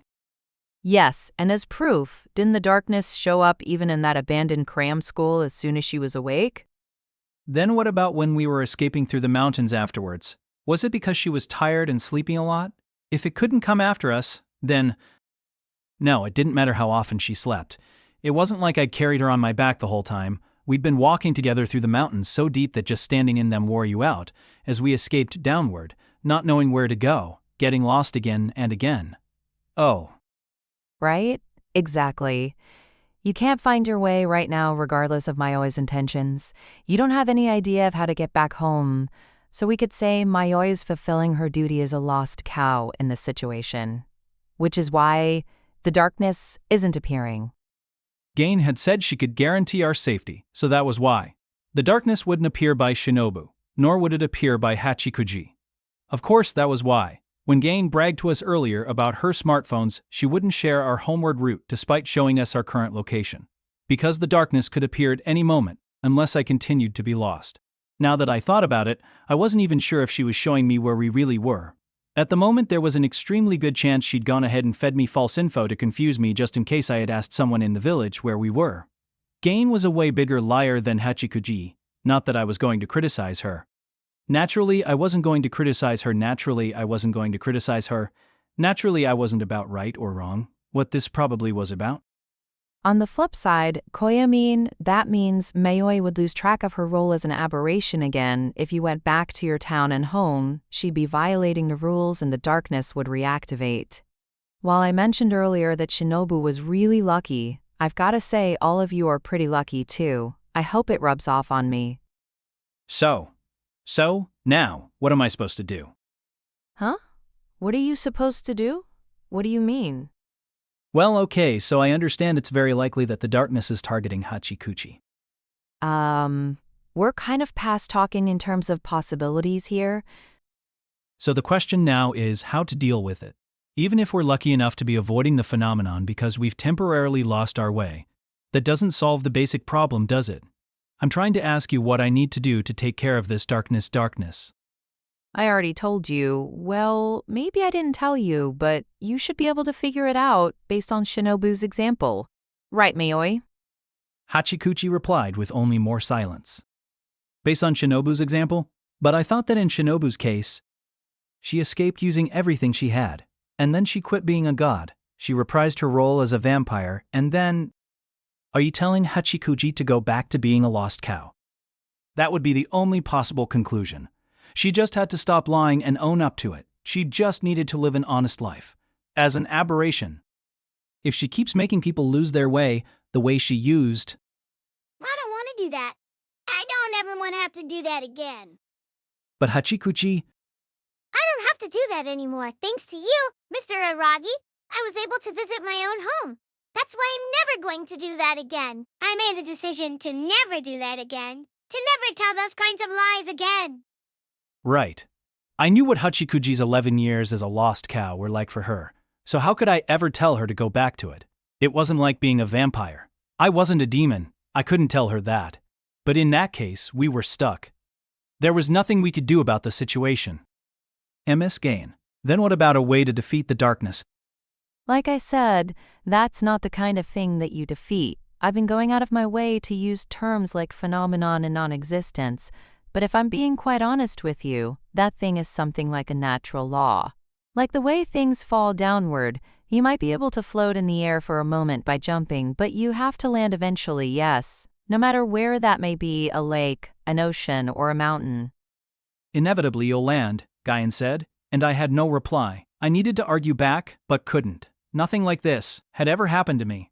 I'd never once been in a situation where there seemed to be so few courses of action. It's okay, Mr. Araragi. Hachikuji squeezed my hand back as she said that, almost like she was a big sister. Just like the person I met that day, she sounded strong and dependable. Then there's something we can do. There is? But what could we possibly do against that other dimensional thing? She's saying it's like antimatter to aberrations. Even Shinobu at her peak couldn't take it on. Even if I restored my link with her, heck, even if Ashino were here, what could we possibly? We were up against nothing less than a law of nature. No matter what problems we faced or how ridiculous our situation seemed, we'd always dealt with it according to the laws of nature, whatever tricks we might have used. We couldn't this time, and we certainly couldn't flout those laws. No, Mr. Araragi, that's what I'm trying to say. We can do this like always. There's nothing special about this time. We just need to follow the rules and deal with this thing. What do you mean, follow the rules? What specifically is that supposed to mean, Hachikuji? To be specific, I just have to disappear. Guyan left without any fanfare. She said she'd wait for us to contact her and gave me numbers for 3 of her 5 mobile devices. She said she couldn't give me all 5 for security reasons, but I don't really understand what she meant by that. Of course I was going to keep my promise I would contact Kanbaru, and I was going to lie there. I wasn't going to lie there. To lie. Ononoki. So why didn't you go back with her? I asked the familiar, who'd gotten up from Gain's lap, to sit back down on the bench looking as though nothing important had taken place, but still not standing up and leaving. If she wanted to go home, surely she could have gone with Gain. It would have been the most convenient for her, given her work. Well, I'm lost with you. I thought that if I went home now, the darkness might activate. Oh, that's kind of you. Is it part of the reason is that the darkness might come after me, as someone who witnessed Miss Hachikuji? You might not be able to call it plain kindness. I don't know. I wasn't sure how serious she was being, but yes, that possibility did exist. No, but wait. The lost cow wouldn't lead astray anyone who walked away from it, so her concern might have been a little unnecessary. Or, it might have been excuse. That's right, Mr. Araragi. This problem is bigger than just me. I'm even gonna be causing Miss Ononoki trouble. You understand, don't you? Hachikuji said, sitting across from me, holding my hand. No, Hachikuji wasn't holding my hand anymore. I was just grabbing onto hers. I'd grabbed it so she wouldn't go, so she wouldn't disappear. After all, You know, you're not the only one who's witnessed me, Mr. Araragi. There aren't that many people who have seen me since I stopped being a lost cow, but a good few did, and the darkness is going to go after those witnesses, too. To mention someone close to you, that includes Miss Hanakawa. I just spoke with her the other day. And there must be a lot of people who know about me, even if they haven't witnessed me. Right? Like Miss Kanbari, Miss Sengoga, Miss Senjogahara, Miss Karen, and Miss Tsukihi, Miss Shinobu, Mr. Ashino, and Miss Ononoki, and even Miss Gain, whom I met only today. You know that all of them could be swallowed up unless we do something. But they might not be. It's gonna be too late once it happens, though, Mr. Araragi. Do you want to make me feel the way Miss Shinobu felt 400 years ago? So please let go of my hand. Hachikuji spoke the words quietly, like she was trying to reason with me. It's not fair for you to put it that way. But it's the truth, and it's the way things ought to be. You were supposed to have allowed me to move on to the next world in May. On Mother's Day, this is like overtime. No, not overtime, a bonus level, maybe. To put it another way, a postponement is what this has been. I didn't think this would last forever. It was gonna end eventually. The end was more sudden than I expected, but well, that's just how it is.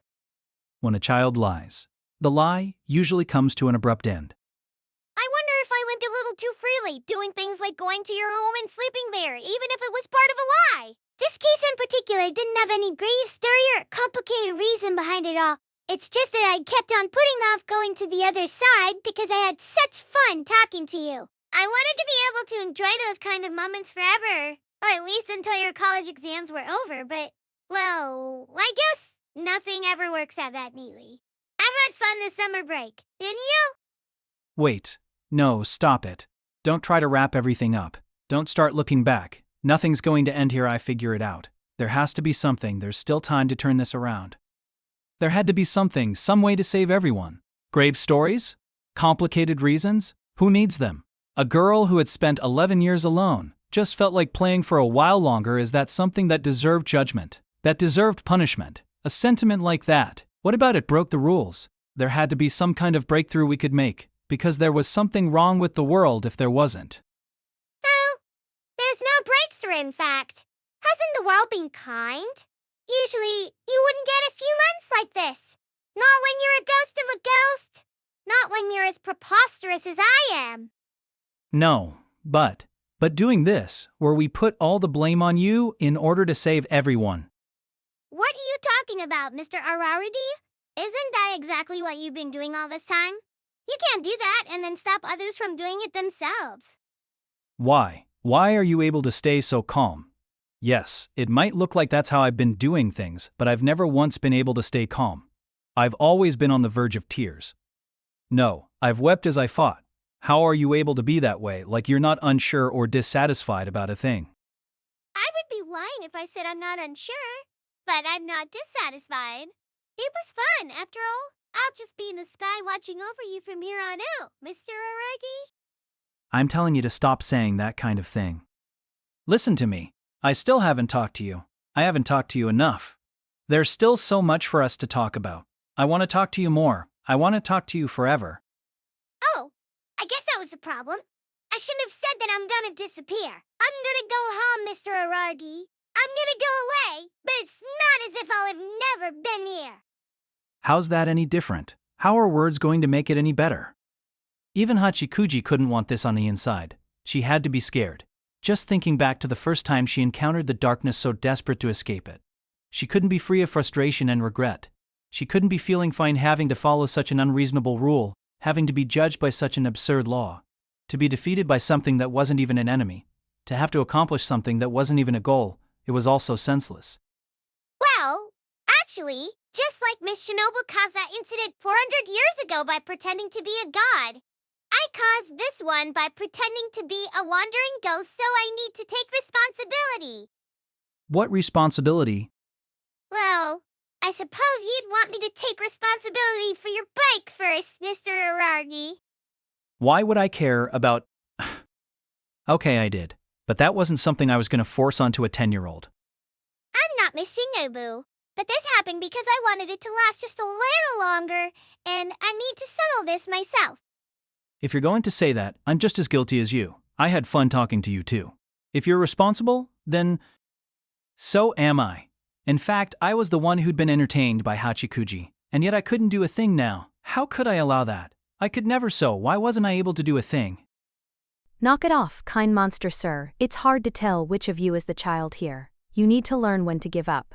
No, maybe in this case you literally need to learn when to let things die. She's saying it's fine. Isn't that good enough for you? That's right, Mr. Araragi, I'm saying it's fine. God, you just don't understand. Do you? Stop talking about yourself for a second and try thinking about how I feel. This isn't about whether it's fine or not. I don't want you going away. If it's the only alternative, then I'll just stay lost with you for the rest of my life. Mr. Araragi! Mr. Araragi! Oh, right. There was always that. I guess that would solve everything, wouldn't it? Why didn't I think of such a simple solution? I just have to stay here and not go back to my town. All I have to do is stay lost with you for the rest of my life, whether it's in the mountains or in some unknown village. There'd be no problem then, because you'd be carrying out your role as a lost cow. The darkness wouldn't attack Hanakawa or any of the others, either. I guess we'd be involving Shinobu, but she's always lived her life on the road. In fact, she might even enjoy going on that kind of a journey. Mr. Araragi? Yeah, that's it, that's what I'll do. Not a problem at all. I don't know how much longer I have left to live as a half-vampire, but I should be able to survive for at least another 10 or 20 years. After that much overtime, that long of a bonus level, those 11 years of yours would finally be worth it. And Mr. Araragi, what are you talking about? Huh? You'd always 20 whole years for my sake. What about Miss Senjogahara? And Miss Hanakawa? And you have your little sisters too. Even if you could involve Miss Shinobu, what about everyone else? well, I'd think about what to do for each of them. Thinking isn't gonna get you anywhere. You can't choose absolutely everyone. You're not an Italian gentleman. Hachikuji tried to joke even in this situation. She was still the Hachikuji I'd always known. No, even an Italian gentleman wouldn't be able to. I was so useless. I couldn't come up with any witty repartee or stage direction. All I could do for her was sit there and be sad. Yes, even I realized that I was just pretending not to know when to give up, just pretending to think, just pretending to agonize, just pretending to be at my wit's end. But I understood. We'd already arrived at the conclusions. Yes, I knew. That ultimately, fate was something you couldn't change. I'd learned that from experience in a world 11 years prior to this one. It's fine, Mr. Araragi. We might be apart. Woo, but we'll always be together. Or the memories in our hearts and minds will never fade. Or I'll always be near you. Or our bond is eternal. Or I'll surely come back when you need me most. Please let yourself be persuaded by that sort of thing.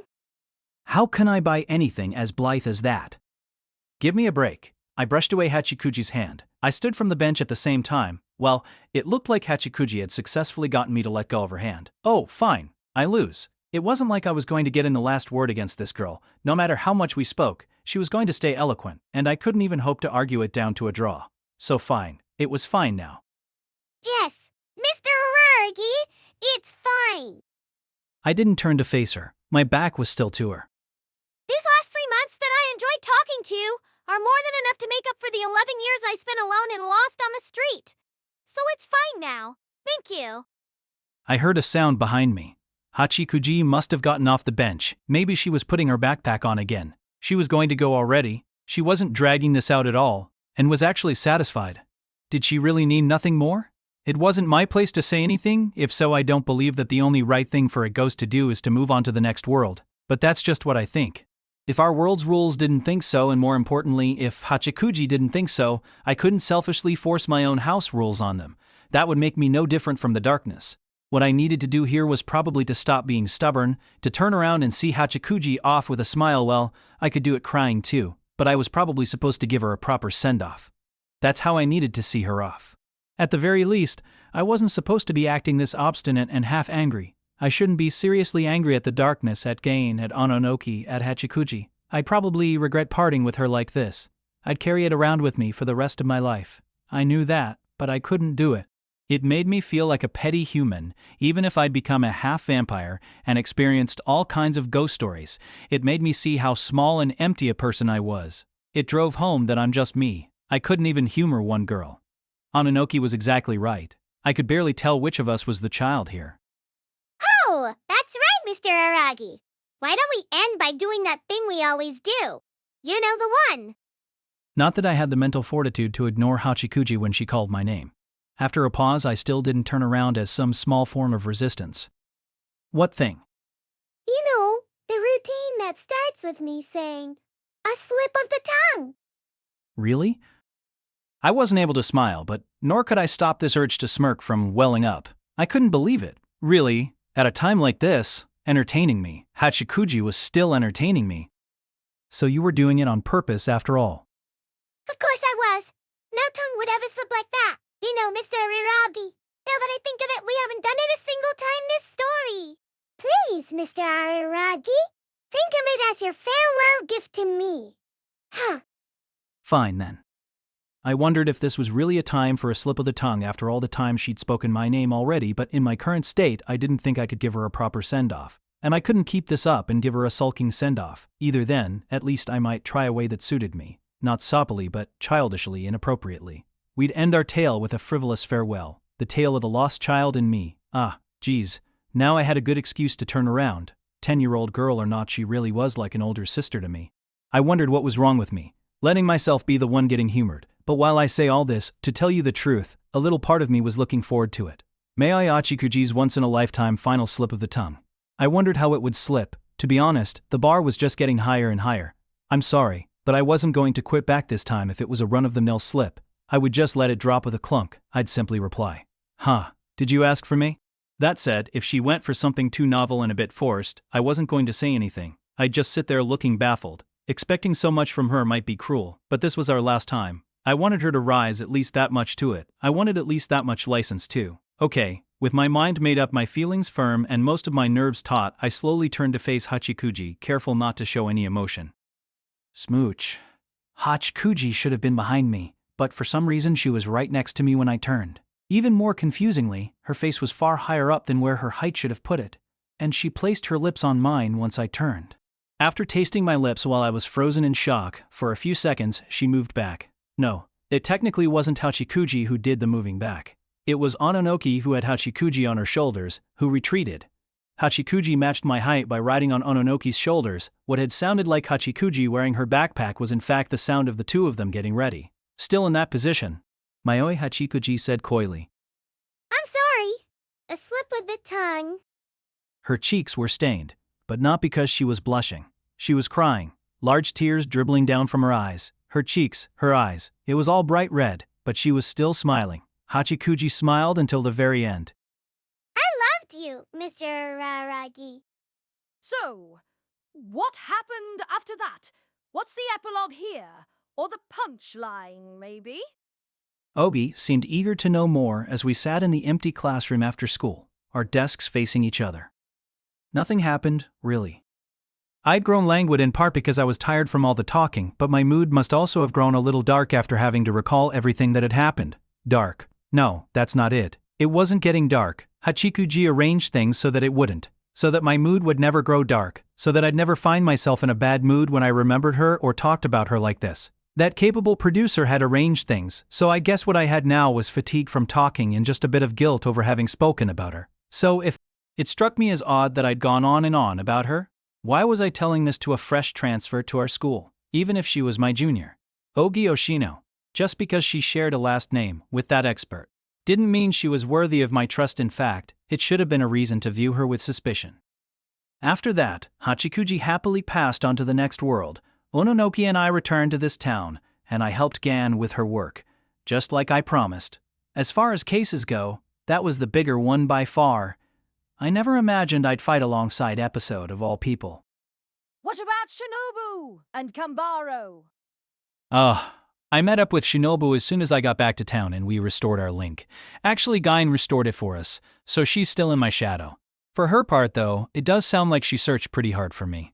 I don't really know, I feel bad for what I did to Kanbara then. I mean, I did introduce her to Gan just like I promised, and she ended up getting pretty mixed up in the job I had to do. That must have been tough. I can imagine. Ogi marveled in an exaggerated tone before beginning to clap for some reason. It didn't feel like I'd told a story so moving that it deserved applause. If anything, it seemed ridiculous, and more like some kind of funny story. I didn't do a thing in the end. I didn't do a thing, and I wasn't allowed to do anything. It was one thing after another being done to me. I was being led from start to finish. By Hachikuji, and by fate. But I still think, wasn't there something else we could have done? Some way to deal with the darkness? If that thing wasn't an aberration, maybe there were different experts on things like it, the same way there are experts on aberrations. At the very least, I feel like Hachikuji made her decision too quickly. It couldn't have hurt to give it a little more thought before. No, you just barely made it. Shinobu just barely made it in her story too. But you can't say the same about everyone around her. Compared to that, Mayoi did an incredible job reaching a decision as fast as she did. What wisdom to decide to move on to the next world yourself before vanishing into the darkness. I'd like to learn from her example. If you put the two side by side, probably because Shinobu's an immortal vampire, she took things a little too easy. That was just a guess, of course. Uh-huh. Why had she rushed to add on that last part? It wasn't like Ogi was there. Of course, everything she said was just a guess, or a simple conjecture. That's too bad, though. If only Hachikuji had the power to turn lies into truth, like Hanekawa. You know, the kind of power to turn a cat into Black Hanekawa. Well, hey... Yes, the world is a harsher place than that. Well, if I had to follow that story up with anything, it would be the way I ended up having to apologize naked on all fours to Senjo Gahara after I was unable to withstand my guilt over kissing a little girl, a young girl, and a tween girl over the space of a few days. That's actually a little too much information for me. While I felt bad about burdening her with the responsibility of forgiving me, it ended up being an unfounded worry because she didn't forgive me. As my punishment, she forced me to watch a love scene between her and Hanekawa. Are you sure that wasn't a treat for all your hard work? In any case, I did get to hear a good story, Ogi said as she stood. Thank you very much. Oh, no, it's nothing worth thanking me for. I feel better too, having talked about it. I still felt guilty over how casually I'd told the whole story, but now that I'd finally been able to talk about her like that, part of me might have been soothed. Of course, it was kind of strange that the first person I told about Hachikuji, no longer existing anywhere, wasn't Senjo Gahara or Hanekawa or Kanbar, but a high school girl I hadn't known for very long. Oh no, at least allow me to thank you. I'm happy to hear that, but I'm going to have to ask you not to. Even if I wasn't going out with Senjo Gahara, I wouldn't be able to forgive myself if I kissed a girl who's over 15. That's the opposite of what a normal person's values would be. But thanks to you, now I know why things didn't work out, both 400 years ago and 4 months ago. Maybe what happened last month with Sengoku could have gone a little better if... Last month? Sengoku, wait, you know about Sengoku?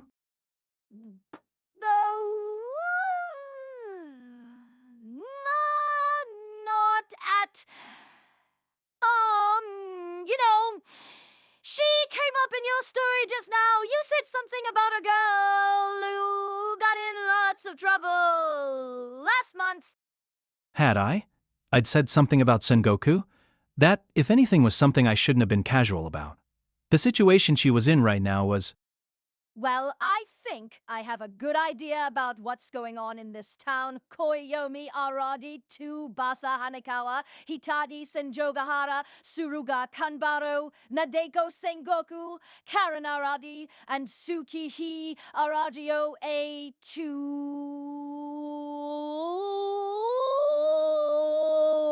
Though you can take Mayoi Hachikuji off the list, now she really went away. After that, she passed away. Did you just say something, Oji? Oh, no, I didn't say anything. Well, I have a lot of work to do, so that's it for me today. For today, She almost made it sound like our relationship was going to stretch far into the future as she began to leave the classroom. Come to think of it, her nerves were a lot tougher than her slim figure might lead you to believe, given how she waltzed into a third-year classroom, empty or not, as a first-year student. Hey, Ogi, what do you mean by work? I felt conflicted about stopping her as she tried to go, but I had to ask. I was curious because her words sounded so out of place coming from the mouth of a first-year who just transferred to our school. Naotsu High doesn't allow you to take part-time jobs, you know. Oh, I know I called it work, but I don't mean something like what a laborer would do. Call it part of the family business. Maybe you could say it's a distinguished task that my family has carried out from generation to generation. So, the same kind of job as Oshino? Working as what? An expert? As a balancer? Oh, no. Uncle Meme is like the black sheep of the family. I do like him, but I'm a good girl who listens to her parents. So then what kind of work is it? Just regular work. You could compare it to the overwhelming darkness that makes up the majority of space. The kind of work you can find any what needs to be ended. If you really want to go there, I guess you could say it's punishing those who lie. What was that supposed to mean? Her explanation wasn't helping me out at all, no matter how far she went. Think of me as a herald of the end who allows no extensions. Don't worry, you'll understand soon enough. I might even ask for your help in the future by then. Ogi said cheerfully before exiting the after-school classroom, leaving me all alone there. It kind of feels like everyone's disappearing and abandoning me. It's like I'm being deserted. But of course that wasn't the truth. My words were so sentimental that I wasn't even fooling myself. I wasn't being deserted. I just wasn't moving forward. It felt like I'd been stopped in my tracks at some point. I knew there were things I needed to do, but I wasn't moving my own life forward because I was so preoccupied with other people's lives. I wasn't making great progress on my exam studies, either. It always felt like I was failing to see something incredibly important, like I could never be at ease. Especially since what happened with Sengoku. I couldn't focus on anything. When I only thought about pointless things. It felt like I'd given up on many things I shouldn't have given up on, and that even my sorrow over the fact was about to fade. That's how it seemed to me. It did seem that way to me. It's like there's so much I'm lacking, like someone's cleverly getting one over on me, like everything we worked together to gloss over and deal with. All of the little things we've agreed to ignore are being pored over and examined with a fine-toothed comb and being thoroughly denounced. Are ye aware? A voice came from inside my shadow. Right, I wasn't alone, was I? She was there in my shadow. She wasn't going to show herself at school, but I could hear her voice clearly. I assume ye are, but that woman most likely is something. Well, yeah, she might be. Oh, so ye did know? No, it's all a mystery to me. I wish I knew, about all sorts of things, I said, standing up. For now, though, I want you to keep Hachikuji's disappearance a secret from everyone. Let's see what happens if I only tell Ogi. And just when I thought thou were prattling on and on, was this thy plan all along? Or did it come after the fact? So, for how long? I don't know, until something happens we'll need to keep Ononoki quiet too. Hanakawa might figure it out right away, but let's keep pretending that Hachikuji still graces this town. Is that not out of thy lingering affections?